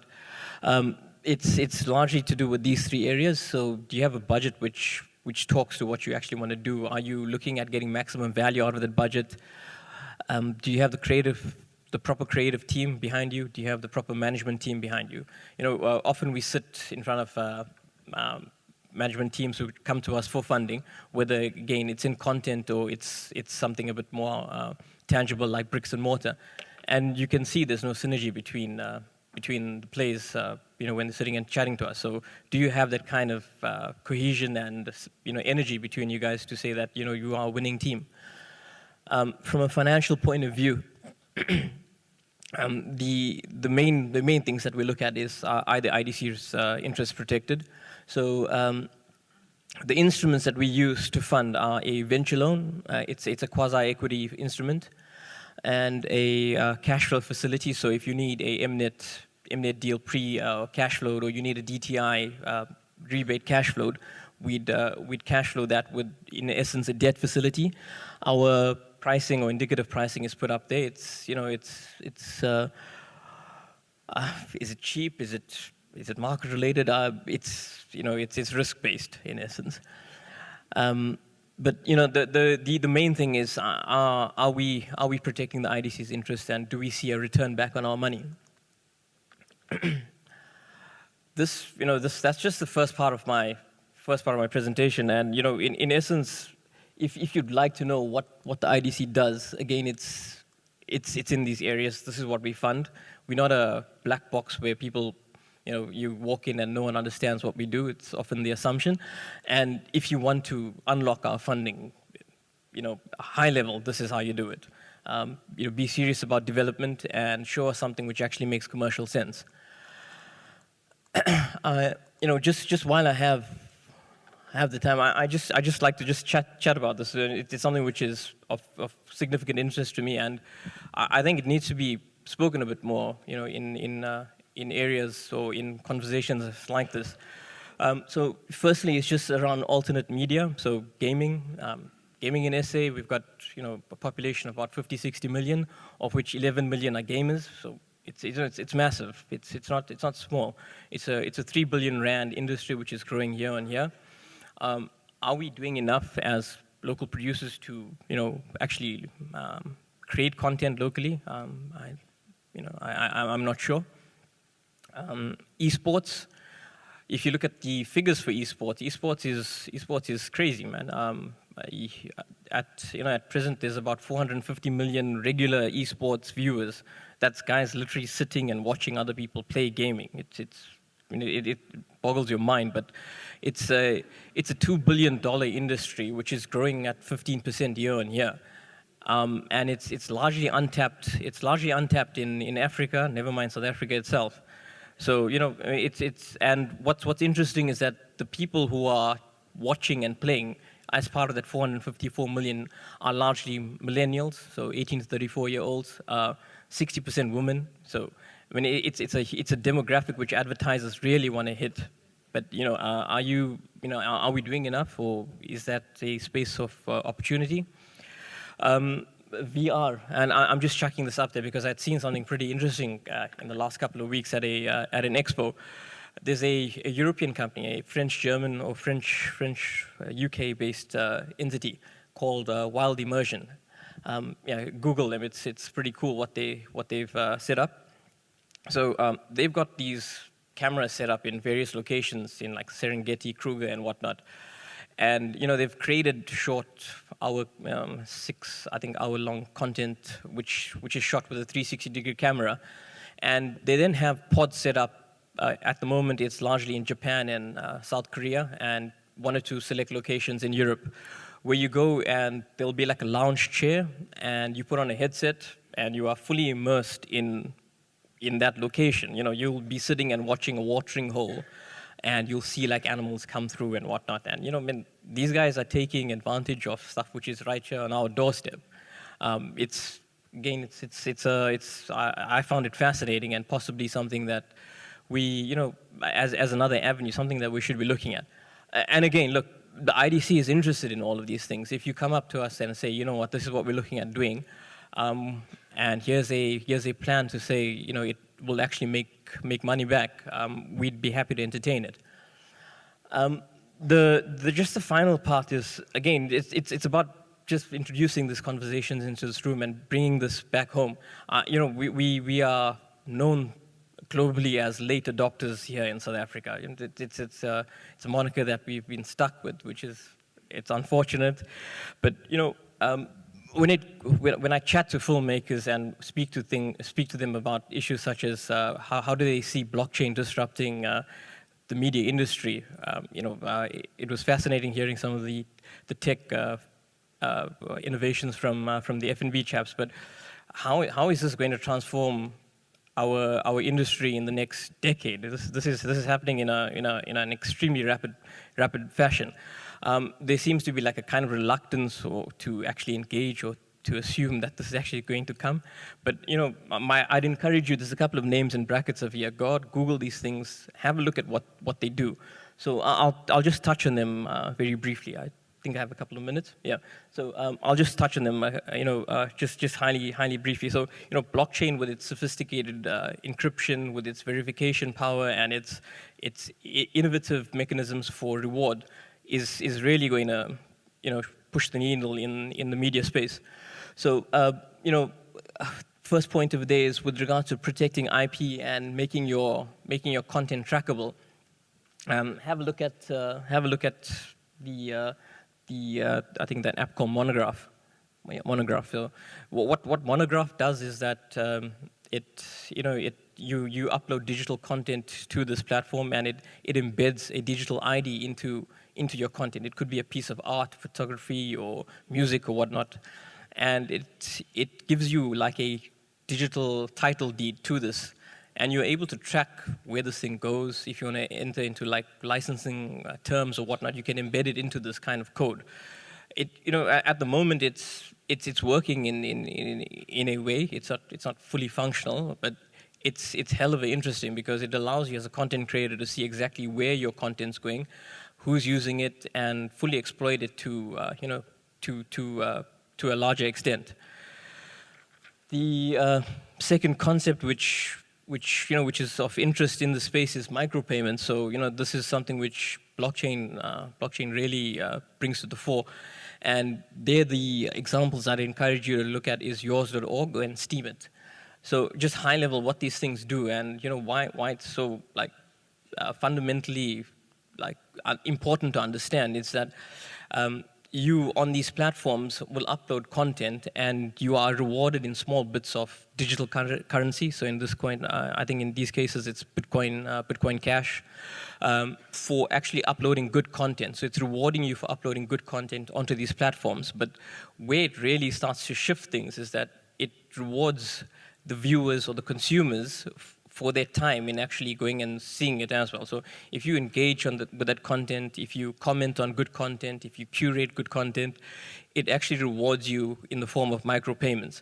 And it's not huge at the moment, but what it's in essence doing, it's kind of shifting this entire playing field to say that you as a consumer are valuable, your time is valuable, so you need to be rewarded for that.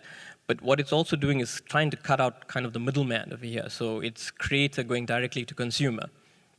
The third thing there is with regards to smart contracts, and I'd urge you to look at a example there, Ujo Music. So in essence, what this does is if I upload a piece of content, it could be a song, it could be a clip, it could be an episode or whatever it is. I've got multiple stakeholders attached to it. For instance, if it's a song, for instance, right? And I've used a production house and I've agreed not to pay them, but they can share in some of the revenue. The smart contract is embedded within this download, so that the minute it's downloaded, a piece of that money goes directly to them. A piece of it comes to me, and it's not breakable. It's locked. And just the final one, which is probably of most significance to you guys sitting out here, is a platform called Breaker.io. So it's a blockchain-based film and TV studio, where in essence you're trying to cut out your big production houses. it might be a bit, again, it's just a shift in thinking, but it allows you as a filmmaker, content creator, to launch, to distribute, and to monetize your content by yourself.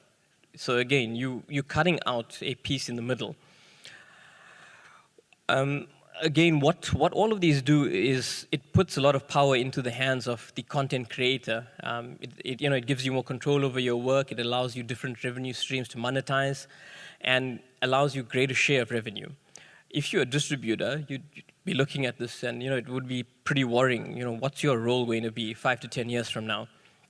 The last thing I'd like to just touch on, and Monica had mentioned that we are saved as creative people from this machine of tech which is coming. But have a look at Benjamin the AI. Benjamin the AI, there may be a couple of you who've heard of this, but this is a machine that was set up, I think the last 2 years or whatnot, and it was fed with a whole lot of data, scripts and whatnot. And this machine created a 10-minute script, which was a proper 10-minute script with different characters, different narratives, a plot by itself. And actors went out and acted this, but I think they've done about 3 or 4 of these. So, what does this do for the creative mind out there if a machine can do this? Again, it's to, I think, just think about these things, because 5 to 10 years from now, I think we are going to be sitting in a very different space. I hope we start waking up to some of these things and catching up. And again, as the IDC, we are pretty open to listening to you and chatting to you if you have any ideas in this space. Thanks.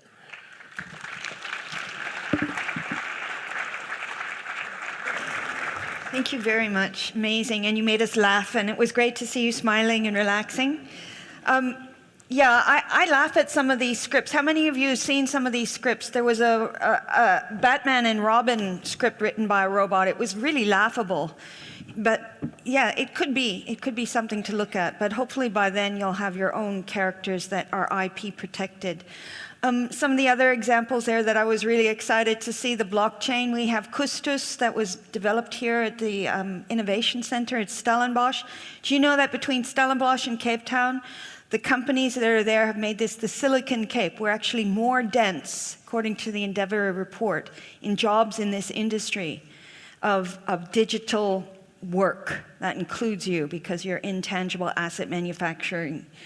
Those pixels moving, even though you use live actors and you wrote it, you're intangible asset manufacturing, and you're part of this amazing industry that's the largest in Africa. We thought perhaps Nairobi, perhaps Lagos, but no, the numbers are here, and it's because we have great universities, the innovation hubs. They're well supported by NEF and other funds to do the development, but they have to get across the gap where the soft money at the beginning gets them to a commercialization. So there's a lot of risk capital that's needed in that gap. It's harder than film, but Custos did go and do a global sale last year. And it's all about global sales, really, in the end. You guys are global players, and I think you can appreciate, let's give the IDC a round of applause. They're looking to the future. As are you. We need you to keep looking, because the jobs will come from you, I'm sure, but we don't know what those jobs are. I just want to point out that Film Cape Town is here to support you with your brand. You can go online. You'll meet them at the first Thursday on the 5th of September. I was told I didn't mention the date, but it is the first Thursday of every month, and there will be somebody curating it. It's our blessing to do it this year for the tourism month, so our tourism team will be there. Do you know that you can enter tourism films into global platforms? There are festivals for tourism films. Just as there is a growth in esports that will level the playing field, pun intended, really, that it is outgrowing sports. Esports. It's insane. You could fill Cape Town Stadium twice for some of these major global events. It's too small. And maybe that's the future. Maybe we will all be watching other people play things. Yeah, invest. Some of the top sports stars in the States are buying their own esports sports teams, where they just get talented youngsters to hothouse their talent so they can go and compete and win globally. It's coming. Anyway, we designed this book called Creative Locations. You can download it, you can pick it up. Most of you had it on your chair. It's there to help you find locations in real life. But remember, digitization is coming with everything. So sometimes you don't even have to go onto some of these sites. You can just green screen it, right? So let's keep growing that. And let's do the business, though. Lisa and I, we're not lawyers. We can't give you legal advice. We can't even tell you, oh, you should go and do this thing here, because that's your risk. Your time is a risk. But we can suggest, we can help you work through a business model canvas on what you're looking at and help you think out of the box. seechange.org thought out of the box 4 or 5 years ago, and they changed their tiny little, did any of you see the photos on Sea Point? There were photos of the cradle of human culture. It was part of the UNESCO World Heritage bid. They did these photos. And then at that time, they did an AR Lanner app, where when you pointed your phone at those photos, they came to life. And for a while, they had a young tourist guide with an AR lab downloaded, and people could see these films. They're available on the website, but now that seechange.org is actually working towards another World Heritage site, which will be a 1,400-kilometer sea forest, which is the most biodiverse area in the world. That's where you're living. You're living right in the most biodiverse hotspot, and I would suggest most creative hotspot in the world. But keep thinking out of the box, keep being new, and do your work, get your money, and keep track of it. And Jane will help you with that. She's going to tell us all about completion bonding. Jane, it's over to you.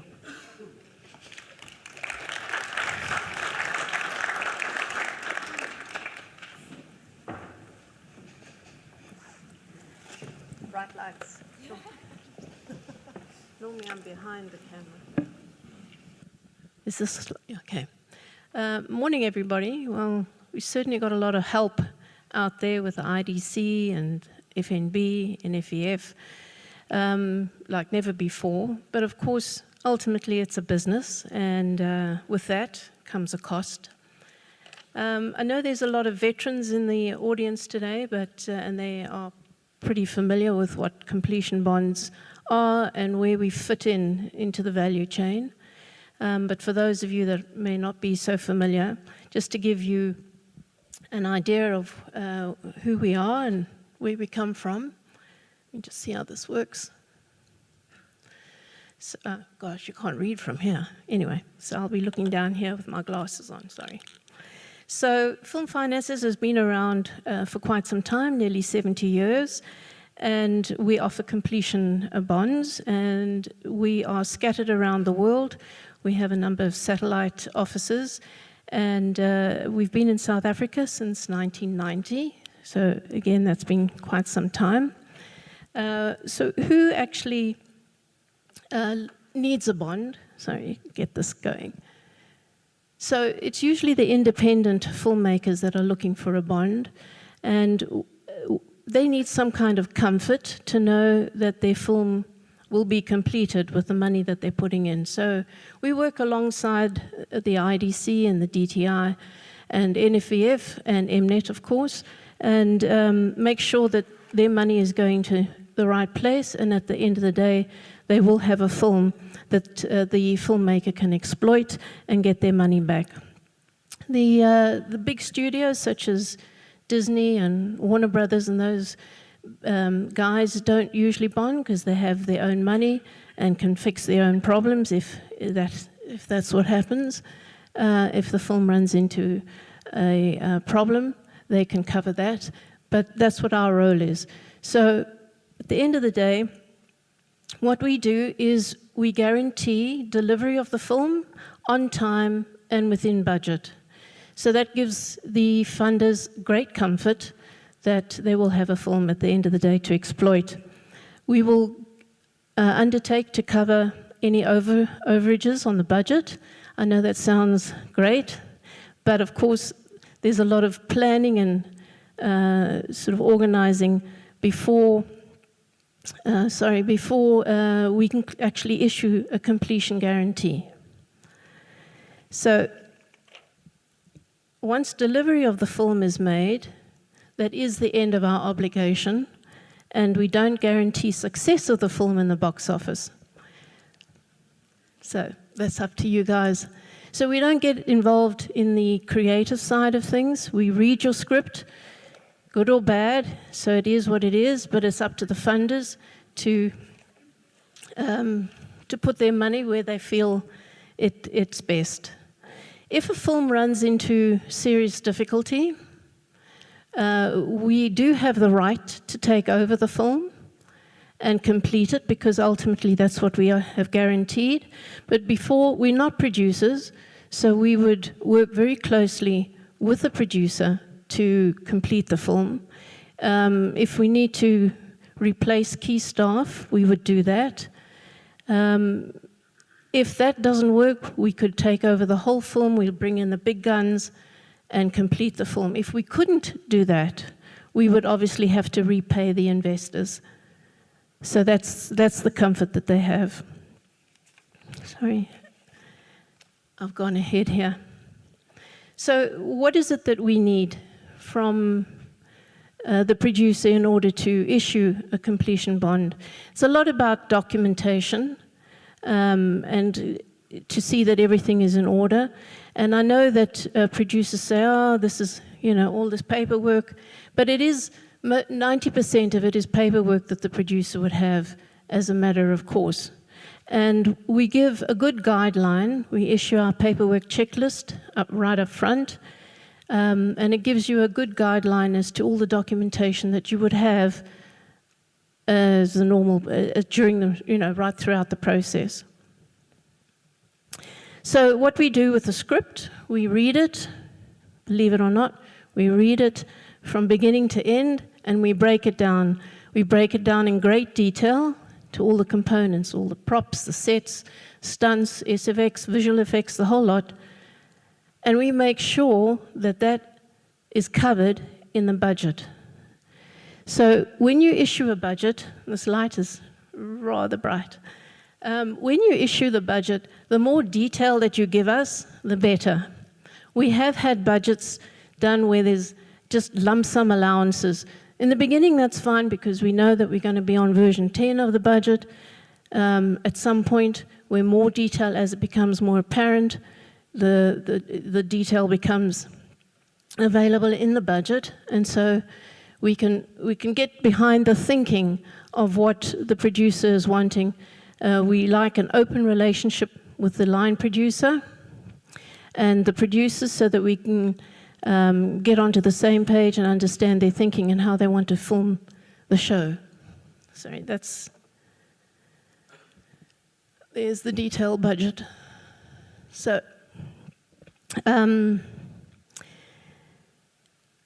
we of course like a contingency, 10% ideally. So I know some of the lower budgets can't quite make that, but if you can get close to that, it would be good. But always have some kind of contingency. You never know. There's always something that is unforeseen, and it's not for under-budgeted costs, please. So always make sure that there's a contingency available.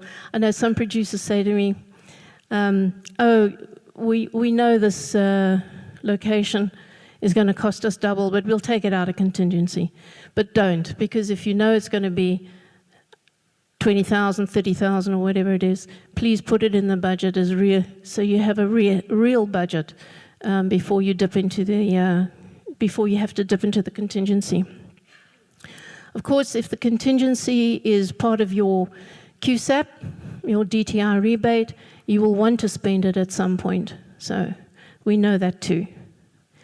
Your shooting schedule, again, it'll be based on the current script. We break that down, we look through it.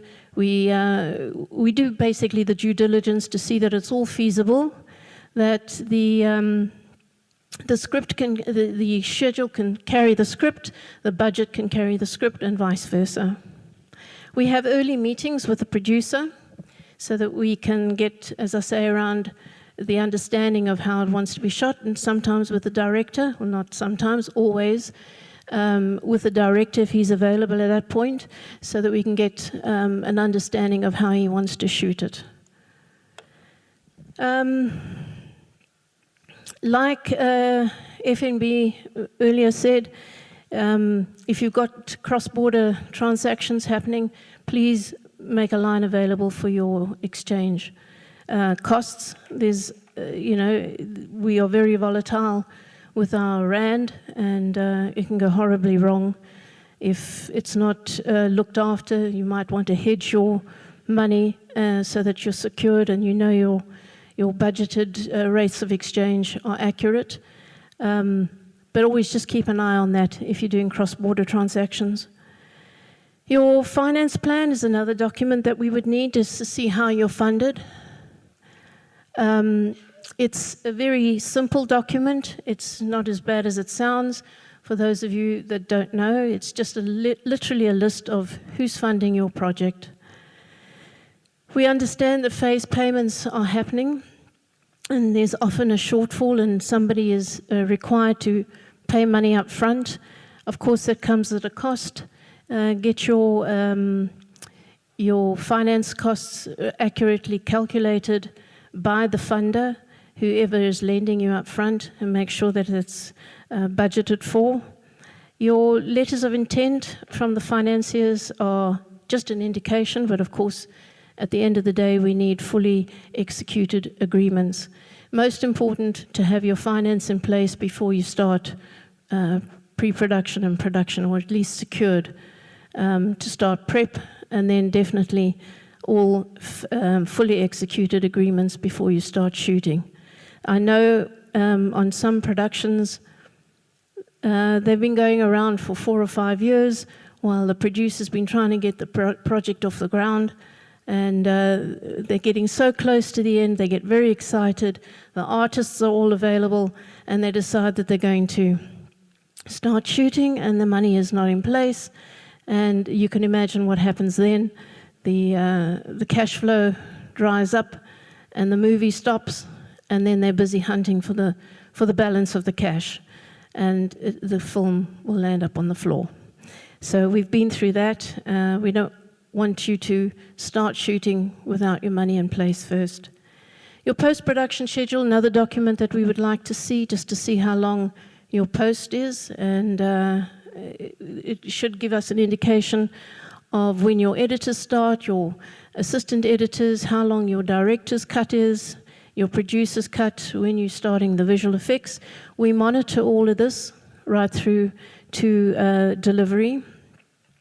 And we make sure that all these costs are in the budget. So this, again, as I say, gives your financiers some kind of comfort that somebody's overlooking the whole production and making sure that everything is covered as with the amount of money that you've got and for the film that you need to shoot. Your cash flow, very important document. It needs to show the inflow as well as the outflow of funds, because you don't want to have any deficits or any hiccups. So your timing, of course, is very important when you make your deals with your funders.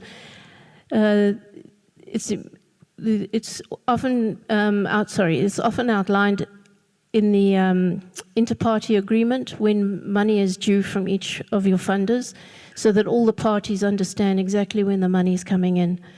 And they need to keep to that. They need to sign off the cash flow and keep to their side of the bargain. When the money is due, it needs to come in.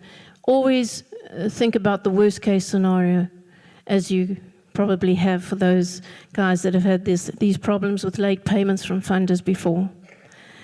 Key crew, very important, to have the skills available to execute what it is that you need. One of the crew members that I find quite difficult to find in this country, and not only in this country, in Canada we've had some issues as well, are really some good accountants. The good accountants are often busy, and we don't always have somebody to fill that role. One case in particular, on one particular show that no names mentioned, we hired a CA, or the producer hired a CA. The CV looked amazing, and he started working on the show, and we asked for a cost report, and it didn't come. And then another producer, out of the blue, had phoned me to say, did I know this person? And I said, yes. And he said, well, we can't get hold of him. So I said, well, that's interesting that he's working on your show. He's also supposed to be working on this other show. So then we knew that he was moonlighting. So eventually we got hold of him, and there were all sorts of promises to deliver the cost reports. But then he disappeared. So we had to find somebody to pick up the pieces. But the worst of it was that the accountant had disappeared with all the paperwork. So it was so you can imagine, so the film was delivered, the film was completed with no financials at all. So, very scary. That's my horror story. So please make sure you've got the right skills to execute what it is that you need to execute. Please make sure that and most of you, or some of the producers know that my background is accounting. So I always make sure in the budget that your accountant is there right from the start when you spend your first penny, right through to the end when you deliver your film, and is available for the audit, of course. Standard production documents. Sorry, I'm a little bit behind here.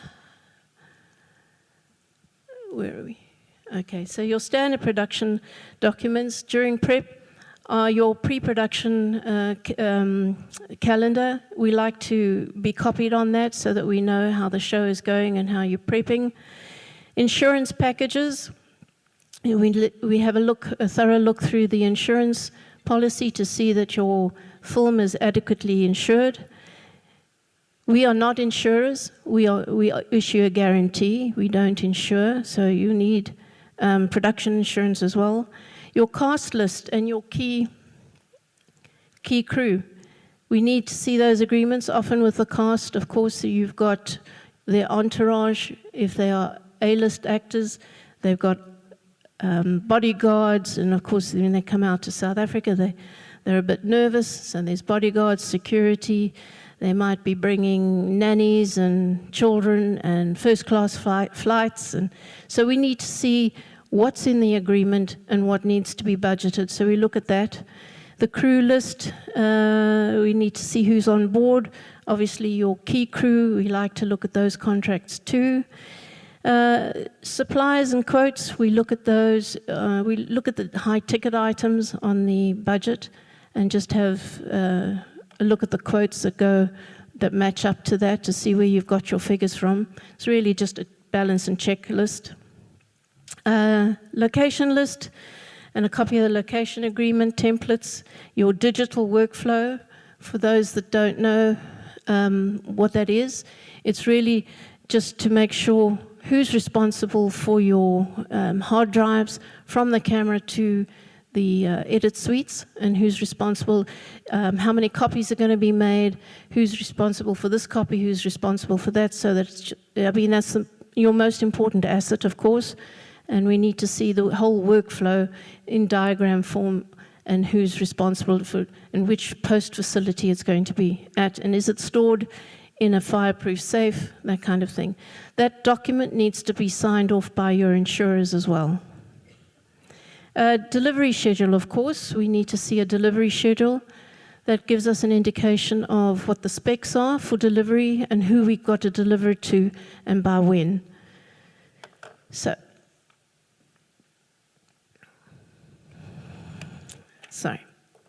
confirmation of post-production supervisor and your post-production accountant.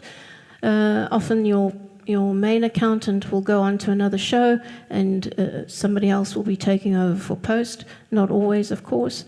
Post-production supervisor, very important position. Ideally unbiased. So if you're using, and just an example, if you're using the refinery, they have the ability to post-production, post-produce as well, but it's ideal to have somebody that's a little unbiased, who's not only doing the job, but overseeing the job from another point of view. Your DTI, IDC, NFVF paperwork, we like to go into that detail. Of course, one of the most important things now is your procurement percentages. So it's important that you track that. Most of the software, accounting software that you get these days should be able to assist you with being able to do that.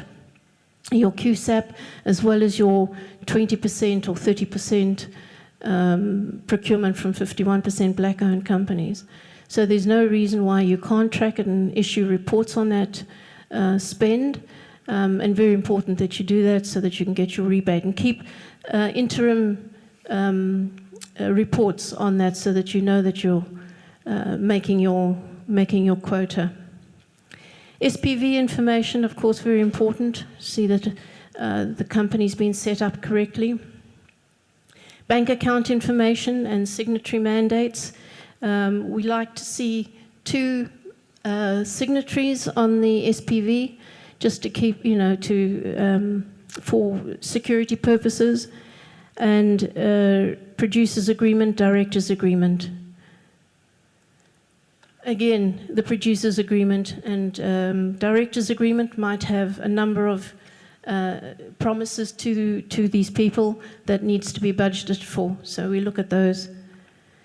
So as you can see, a lot of the work is in the contracts and paperwork that we do, our due diligence.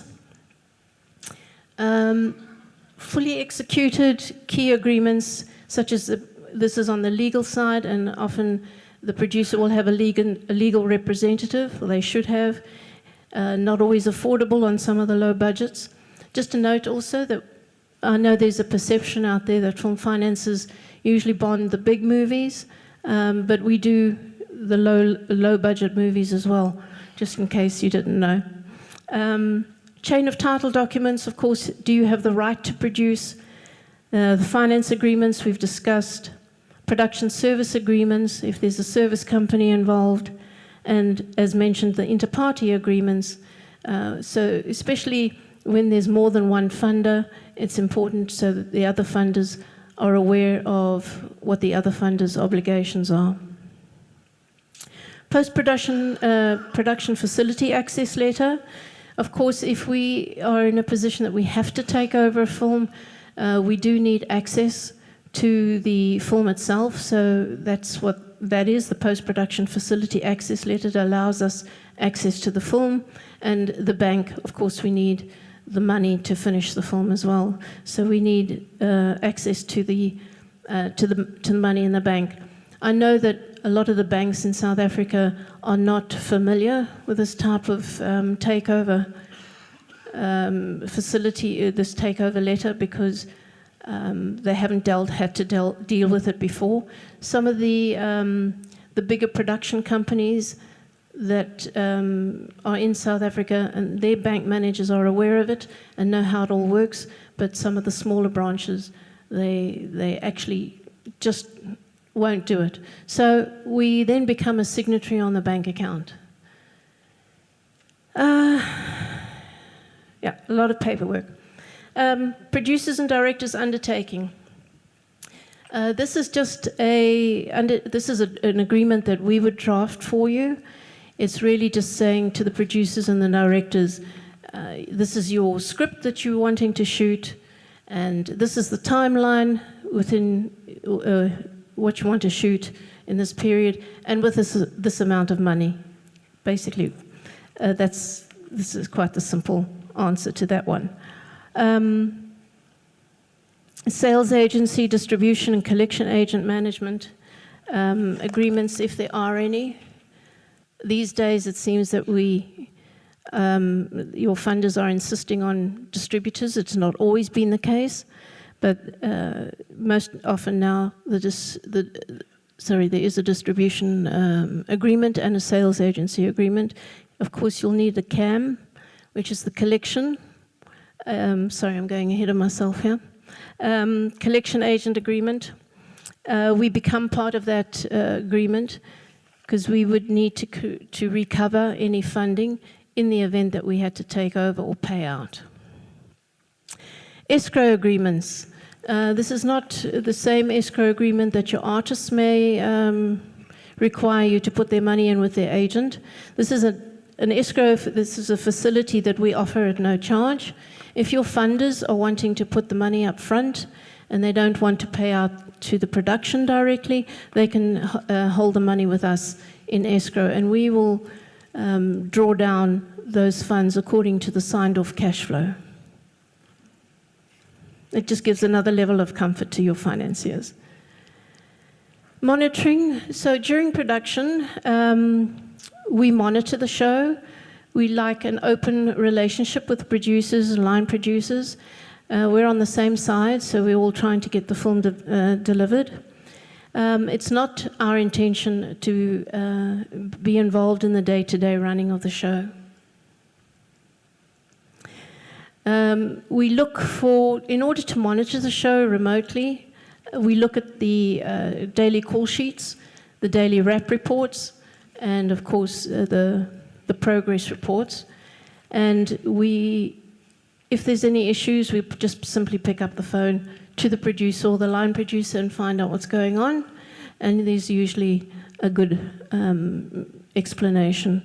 If the film is falling behind in their shoot or they're going over budget, we have weekly cost report meetings, either telephonically or we'll go to the production and meet with the accountant, producers, line producer. Periodic visits to the shooting location, if necessary and if possible.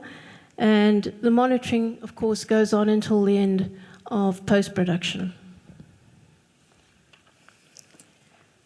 There's two agreements that we draw up, and it's the completion agreement, which is our agreement, Filmfinance's agreement with the producer, just outlining our obligations to each other, and then the completion guarantee itself, which is between the financiers and Film Finance. The cost of a guarantee, our base price is 300,000, and that goes up to budgets of about 15 million.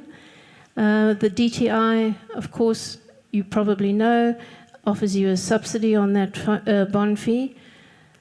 Up to 6 million, they'll give you 70% of that fee back, and up to 10 million, they'll give you 50% of that money back. Budgets over that, our average bond fee is 2% of the budget, but before we do that calculation, we have some exclusions, such as development costs, because that's already happened. These are all indirect costs. Story rights often have been spent already. Contingency in the event that you don't spend it. Finance fees and publicity costs. Those are all excluded before you work out your 2%. And I know it was quick, but that's it. Thank you very much, Jane. I want you to know how brilliant this venue is. We can't see how many people are in the audience, but it is a big audience and it's full of heavy hitters, and I really appreciate a accountant getting up here and presenting like this. And thank you very much, Jane. And we do need completion bonders. We need all the paperwork.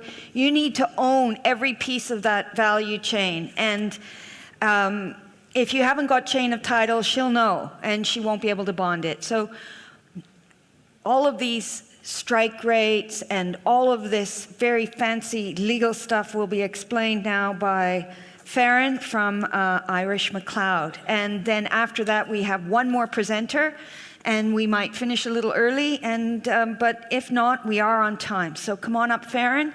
And just so you know, there is a fantastic display over here. I was too nervous to even look over there, and your timer is there as well. Thank you very much.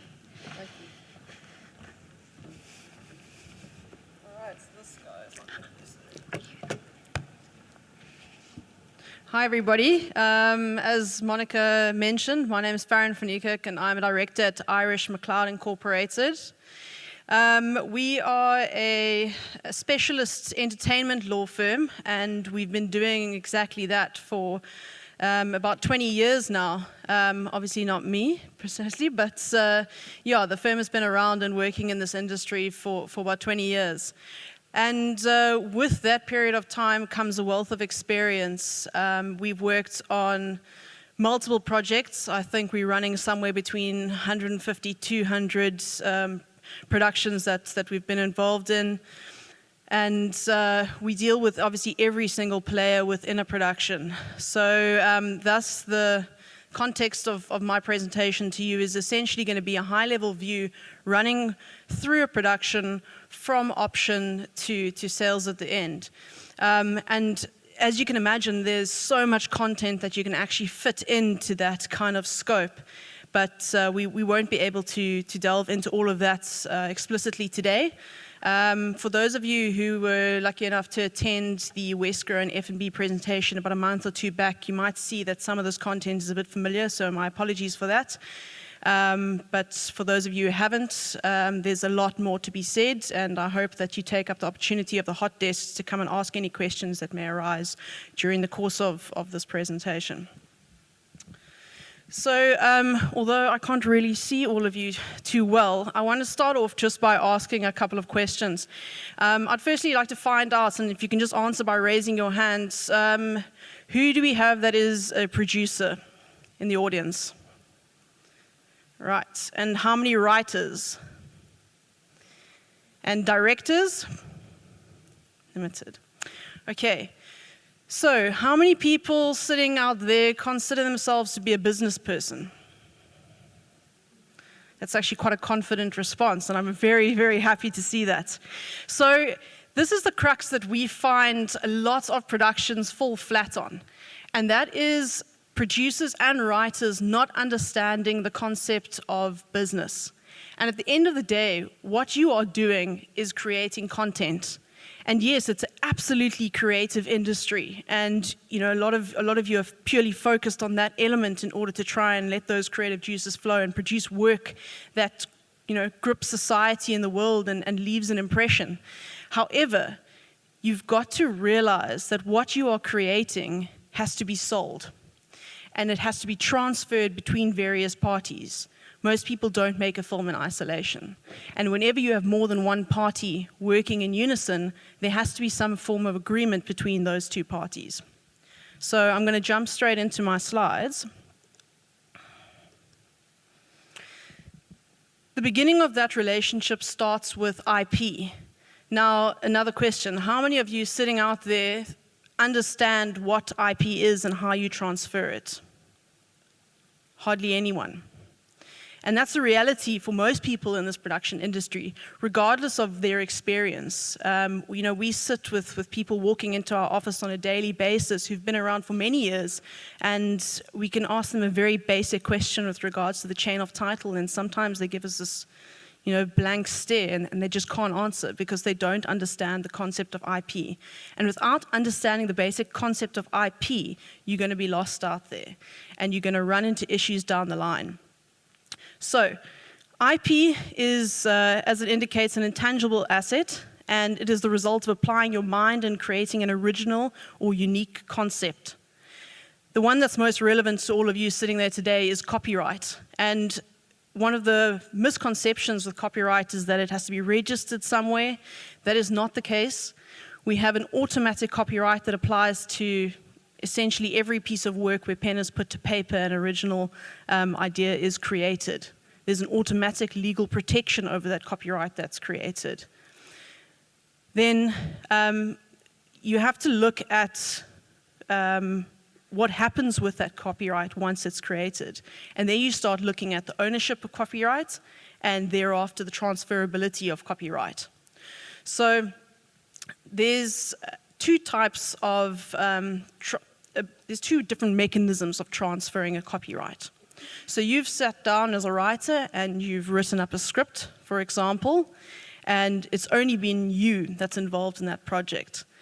And you now look and say, okay, how am I going to take this further? What do I have to do in order to take this and make it a film? So you're going to look to potentially partner with a producer. So when that happens, you have two options in dealing with the transfer of that copyright. You've got the first, where it's commissioned works, and that is to say, if I want you to draft something for me, if I want you to write a script for me, I commission that works. At all points in time, I will be the owner of the works created. You will not take ownership of the work that you are writing down because it is done on a commission basis. The other option is where I give you the concepts and I say to you, I'd like you to develop the script for me on that basis. You go off and you write it. I come back to you at the end and I then take an option or an assignment of those IP rights that are created. And the difference between that and a commissioned works is that when you develop that script and write it, you have the ownership, which is why the option and assignment is important, because once you've created that script, you would need to transfer those rights over to me so that I can continue to work on that.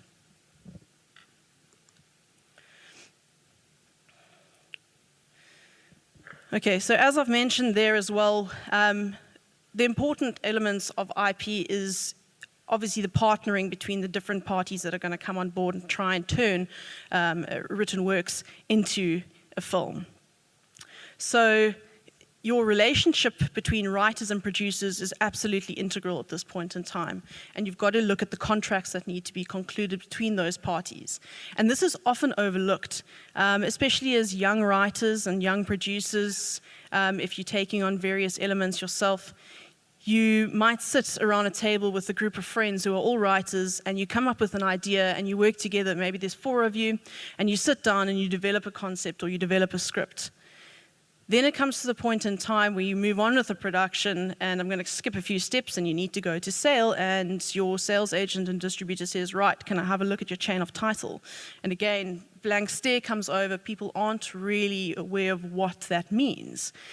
What they're looking to see is who is the ultimate owner of those rights, and how have they been transferred from party to party, and who has the right to actually produce the film at the end of the day. So when you're sitting in that room with 4 people, it's very important to understand who is fulfilling what role, how those rights are going to be owned between those parties, and what the intention is in terms of transferring them on down the line. So a lot of the times you will have those parties will set up a company between the 4 of them where they might all 4 sit as shareholders in the entity, and those rights will then go into the company. There will be an assignment or an option between each 4 of those writers into that entity so that they're all housed in one unit. It's then easy to manage that right going forward because that unit then, that company, will be able to transfer those rights over going forward or to hold them and then appoint and contract various parties who are going to be filling different roles throughout the production. That also brings into an element the difference between a normal production company, which I'll refer to as a parent company, versus an SPV. So anyone who's dealt with the DTI will understand the requirement for an SPV. SPV, just to break it down, is a special purpose vehicle. Often with film, what we'll also find is the requirement for them to be ring-fenced. And that means that that SPV is set up for a very specific purpose, and that is purely the production of that film. They aren't entitled to go and start delving into other areas, purchasing properties and selling properties, or whatever the case may be. They're only there for the production of the film. So what you might find from a chain of title perspective is that you have a production company as the parent company that has contracted with a writer and taken an option over a script. It now sits in the parent company. However, in order to produce the film and get DTI funding, they've had to set up an SPV. That right will then transfer from the parent company over to the SPV so that the SPV actually holds the right and is entitled lawfully to produce that film. From that point, we start looking more at the funding and finance side of things. And it's a spider web. There are so many different players out there. There are so many different mechanisms of funding. It can be quite a daunting task. But for me, one of the most important elements for all of you sitting here today is to get a proper grasp and understanding of who the different players are out there that you can obtain funding from, what their conditions are and their requirements in order to obtain that funding, and how do you tie them all in together in order to get your budget fully financed. So again, we won't be able to delve into the meat of these types of bodies. There have been some great presentations giving you a bit of a better understanding of how each of them works and their requirements. But again, you know, the internet is a great source. It's really worthwhile being a bit of a bore and sitting down and taking some time and reading through the terms and conditions on those websites, and properly getting an understanding of how they work. Again, as an overview of all of that, as a young producer, without experience, without having a film being finished as yet, I can always say that it's a great idea to start looking for mentors. Pick up the phone, have a coffee, go meet with a producer who's actually run through this rodeo before, that knows who the different parties are, that's worked through them, that understands their requirements, that understands the various hiccups that can happen, and go have a chat, get a better understanding. And if they can work through your project with you, and I mean, there's many ways to skin a cat in this situation. They can come on a feed basis and include it in the budget, but that insight is absolutely, you can't put a value to it. Experience talks miles. So to jump down into the types of funding, we've obviously got grant funding, which incorporates the NFVF and other bodies. The next is soft money, as we call it, which is Dti money, which obviously then you know, you make your application in terms of the rebates, and you get certain qualifications of funds that they'll repay. And then the hard part is the hard money.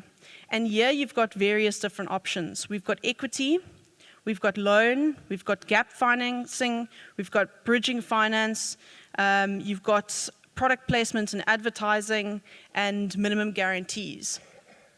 So again, these are many different parts of the puzzle that you need to sit down and actually have a proper business and finance proposal in place to see how those parties are going to work together in order to get your budget fully financed.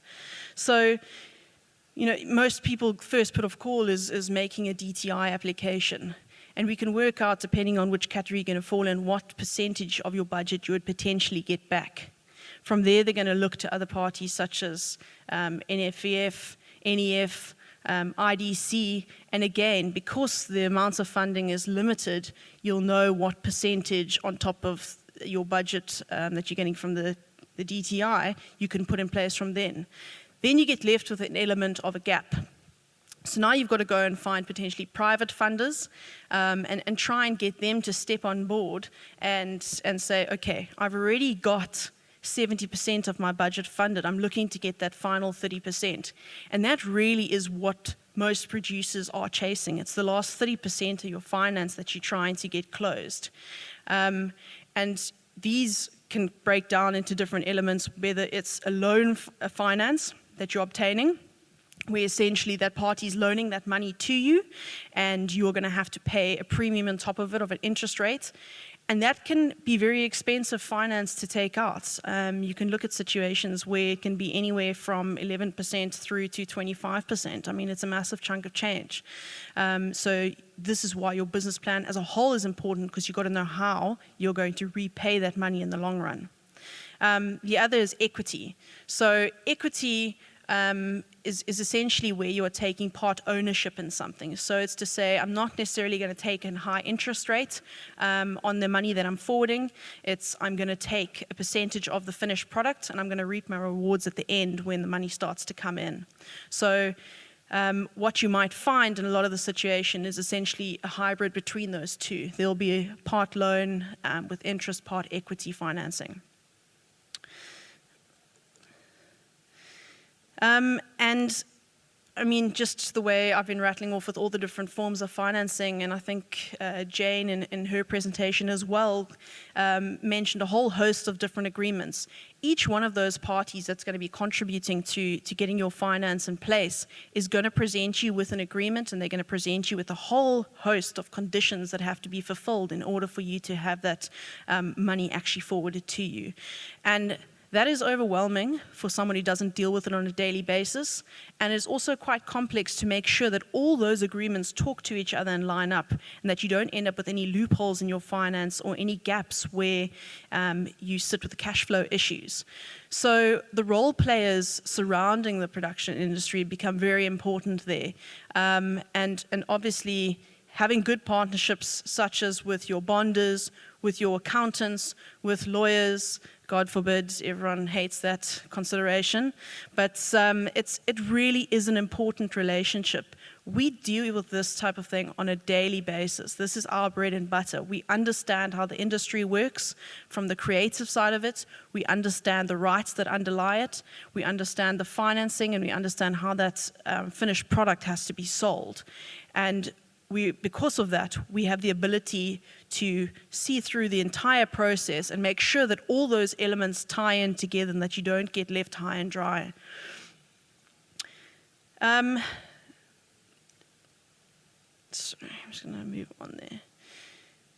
So the next slide really deals with the conditions of funding. Many of these I've obviously mentioned already, but let's say perfect scenario, you've got a great partnership in the beginning, you've got your IP sorted out, your chain of titles now in place, you've got a good agreement going with a production company, you've got your financing all lined up. If you're really lucky, you've got all your cost signed up as well. And just on a kind of a side tangent there, I can tell you that recently we've come into quite a few productions that have had the issue of actually being fully financed, but struggling to get cost locked down.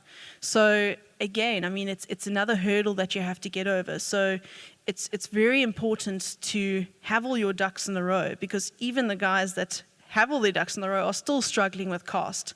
So planning in these scenarios.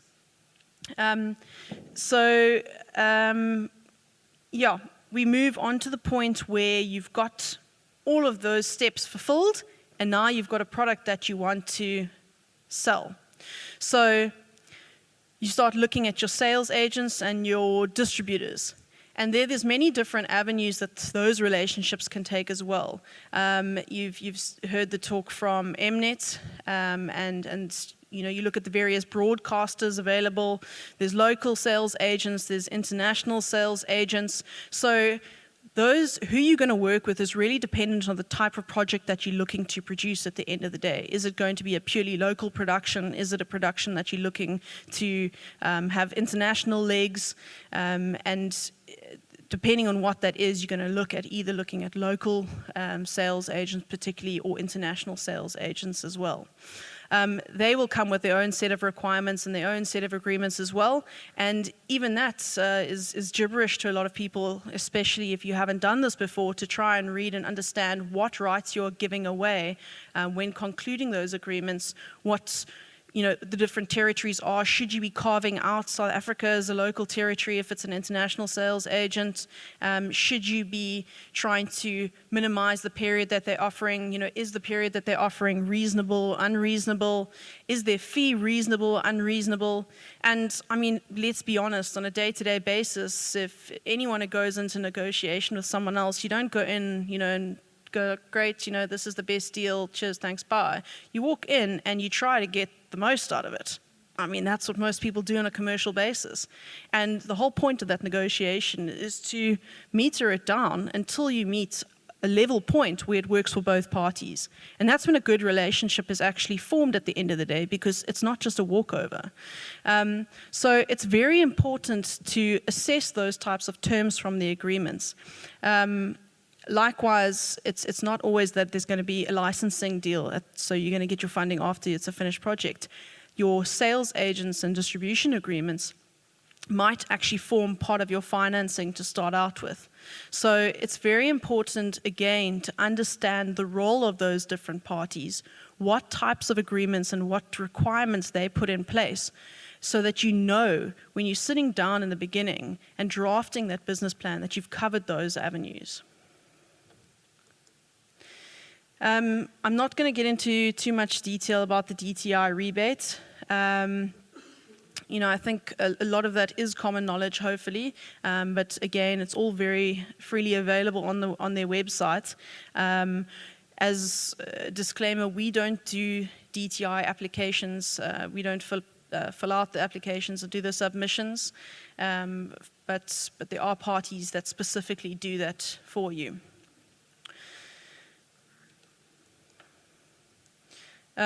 Again, there's the completion bonder, who's a very important element in a production.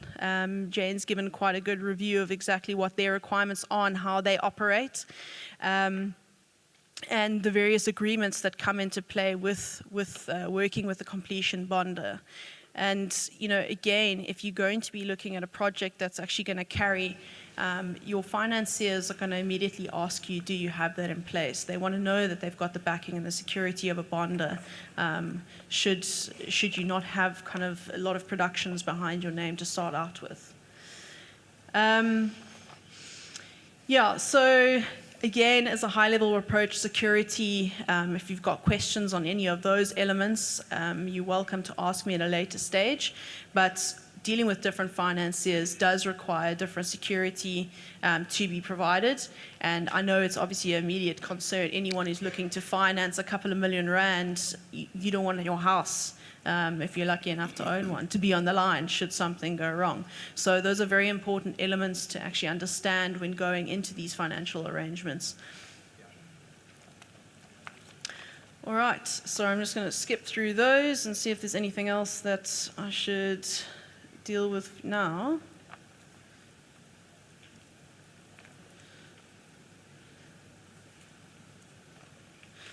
Yeah, I'll touch on co-productions very briefly. Obviously, there's two elements of what people understand as a co-production. There's a local element where you've got two local producers that are working together, or even an international producer working with a local producer. That doesn't fall within the realm of a co-production treaty. The other hand is where it does fall within the realm of a co-production treaty. The 9 treaties are listed there. Brazil has obviously been added as well recently. So we're now sitting at 10. And working on an official co-production treaty brings a whole bunch of elements specific to that setup as well, where you have to deal with specific transfers of ownership of that IP in order to form within the requirements of those treaties.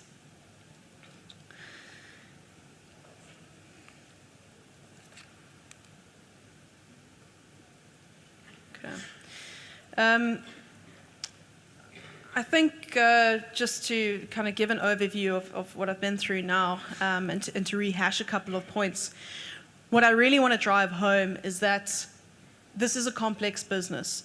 It's a very simple business on one hand, where you've got a vision of what you would like to get out there into the world, but it's not an easy process in doing that, especially if you haven't actually been through that process before.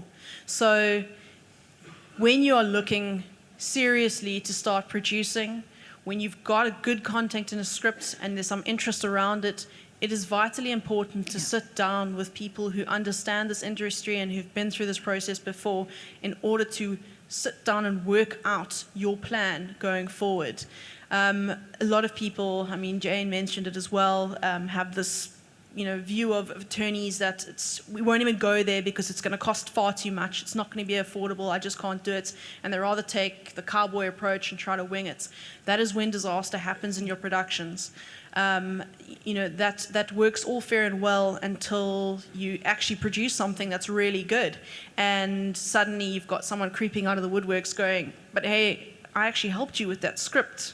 And now they see dollar signs and they want to cash up. So how do you unscramble that egg at that point in time? It's a very difficult task, and that's the type of situation that you're looking to avoid. So if you've got a production that you've got questions on, please, you're always welcome to contact us. We're happy to sit down and try and give you some advice on it. And we do look at projects on a project and production to production basis, looking at your budgets in order to work out a relationship that works for both parties. And we really do try to help, especially young producers who haven't been through this hoop before, understanding the process and getting your first production off the ground. Yes, likewise, we hope that you're going to come back to us when your name's up there in lights. But it's really important to start off with a good foundation, and we are willing to sit down and help you guys. Every time I do one of these presentations and talks, I do get emails afterwards, and I try to engage with each of those parties. So our door is really open to you. Likewise, if you've got a very specific question or you have a production moving forward and you want production legal appointed, please give me a call, and we will offer a consultation on a no-fee basis, with the understanding that we try work together then on that project going forward. All right. I think, yeah, that is me. So, any questions, hot desk afterwards. I think we've been very blessed, and this takes normally 2 days. We have one more presentation, and this will be my last chance to speak to all of you and to thank you for coming. Thank you so much, Farron. Brilliant. I have, though, one piece of housekeeping first. Mark Bloch, are you still in the room? Please, could you see Lisa? She needs to give you a message. And this man gave us such attention, he left his phone at home, so he was unable to get this urgent message. Can you please see her? She's just outside the door. Thank you. I hope everything's okay. All right. What we've seen today are all the major pillars of making an intangible asset tangible. We want you to own it. We want you to be business people. We want you to make money. We want you to employ people, and we want you to make this area the Silicon Cape of the world. So, please do it as brilliantly as you are and as green as you can, and let's make this world a better place together. Let's tell great stories. It really has been a pleasure to help this project work. I hope you feel it was useful to you. I hope you take advantage of the hot desks. I hope you stay in contact with Lisa and I and the whole team at Wesgro. And the MC who comes up after this will tell you about the rest of the festival, because it's an amazing festival in its 9th year, and we're hoping it's going to grow and grow and grow. But don't worry, everybody, we've saved the best for last. What we're going to do is have an expert on packaging who's going to tie everything you've seen into a bow for bite-sized pieces for all of us to really understand and to share. So Liesel, it's over to you. Thank you so much.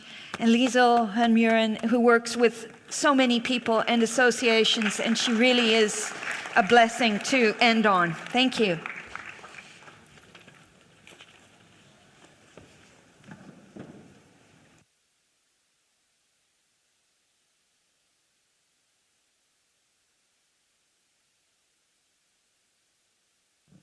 Can you hear me now? There we go. So my name is Liesel van Meerlen. I'm a line producer. I mostly work in the area of developing projects, and I am what some people call a DTI doula. I'm a midwife who helps people with their DTI film incentives. Those of you who've worked with the incentive know that it is a long 9 months plus, and can be quite a challenging space to work in. But besides that, I'm also involved with 2 industry organizations, the Documentary Filmmakers Association and the Independent Producers Organization. And for both of those organizations, I do communications. And in that role, I am on a daily basis contacted by emerging and less experienced filmmakers or wannabe filmmakers who have questions.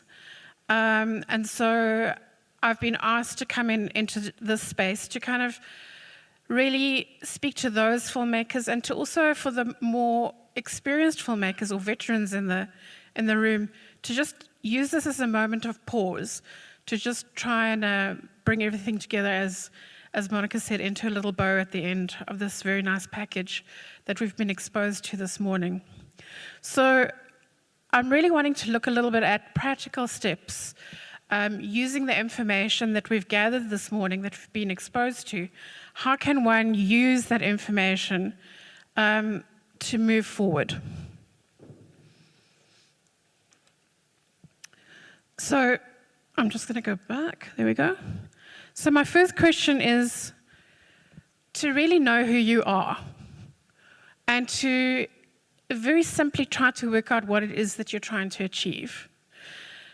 More experienced filmmakers have dealt with this question, but as an emerging filmmaker, you really need to have a very strong sense of what your values are and what you're trying to achieve as a filmmaker.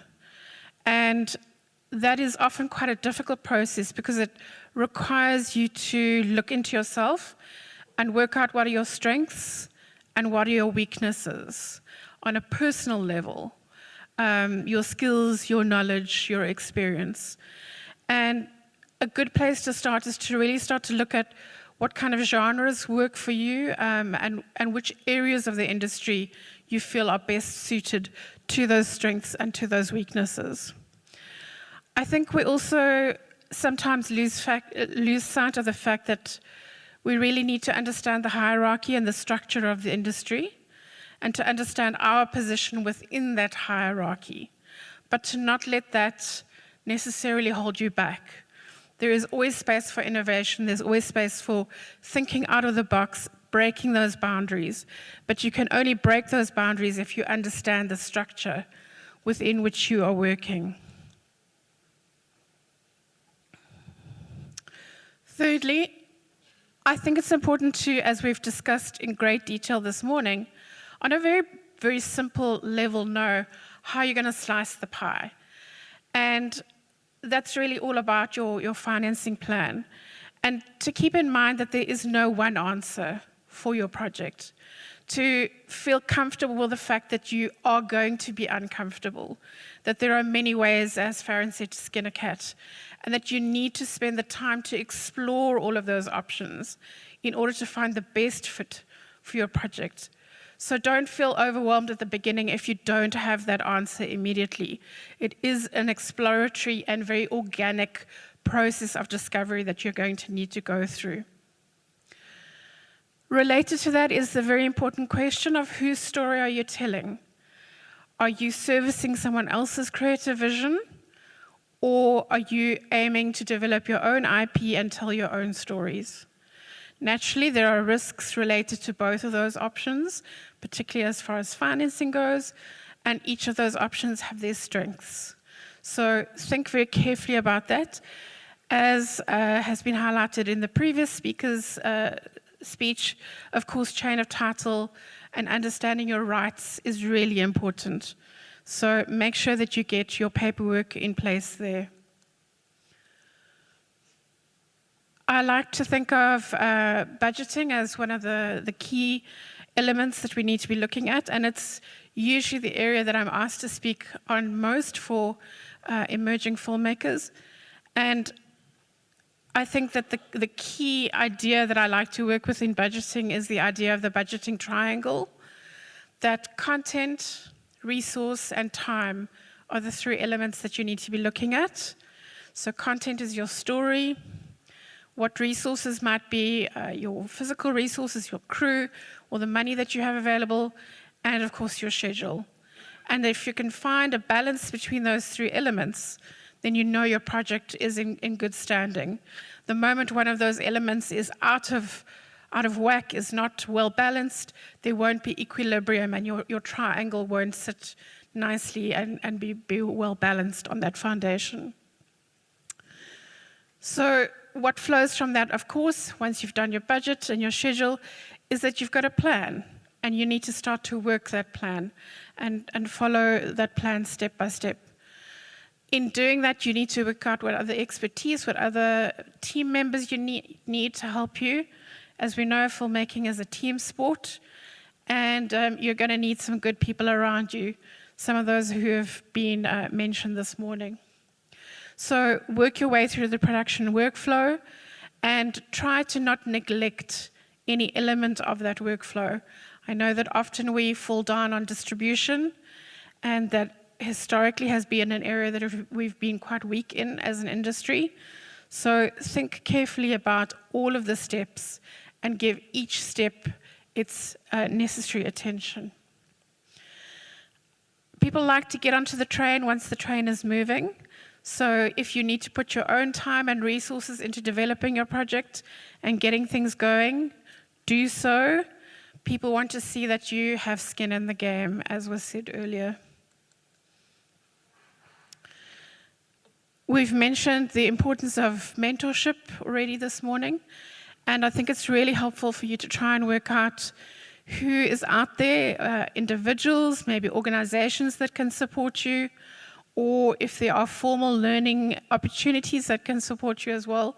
Find out who those are, seek them out, be bold, ask for meetings, and really try and work with those resources. Because after all, we only get by with a little bit of help from our friends, and I think the value of collaboration is something that we all know in this industry. But make sure that you also have a voice, that you're not overwhelmed by the other team members. So for today, I'd like you to think a little bit about how you can leverage your own brand. What is your presence, both here today and in the industry as a whole? Is that a social media space? Is it a face-to-face space? When people hear your name and they hear about your projects, what do they immediately think of? So how can you network and really strengthen and put yourself out there? And ultimately, what I think we should all be asking ourselves at the end of this morning is, what move can I make that's going to push me forward today? Seneca said that luck favors the prepared. So do your homework and luck will follow you. Thank you very much.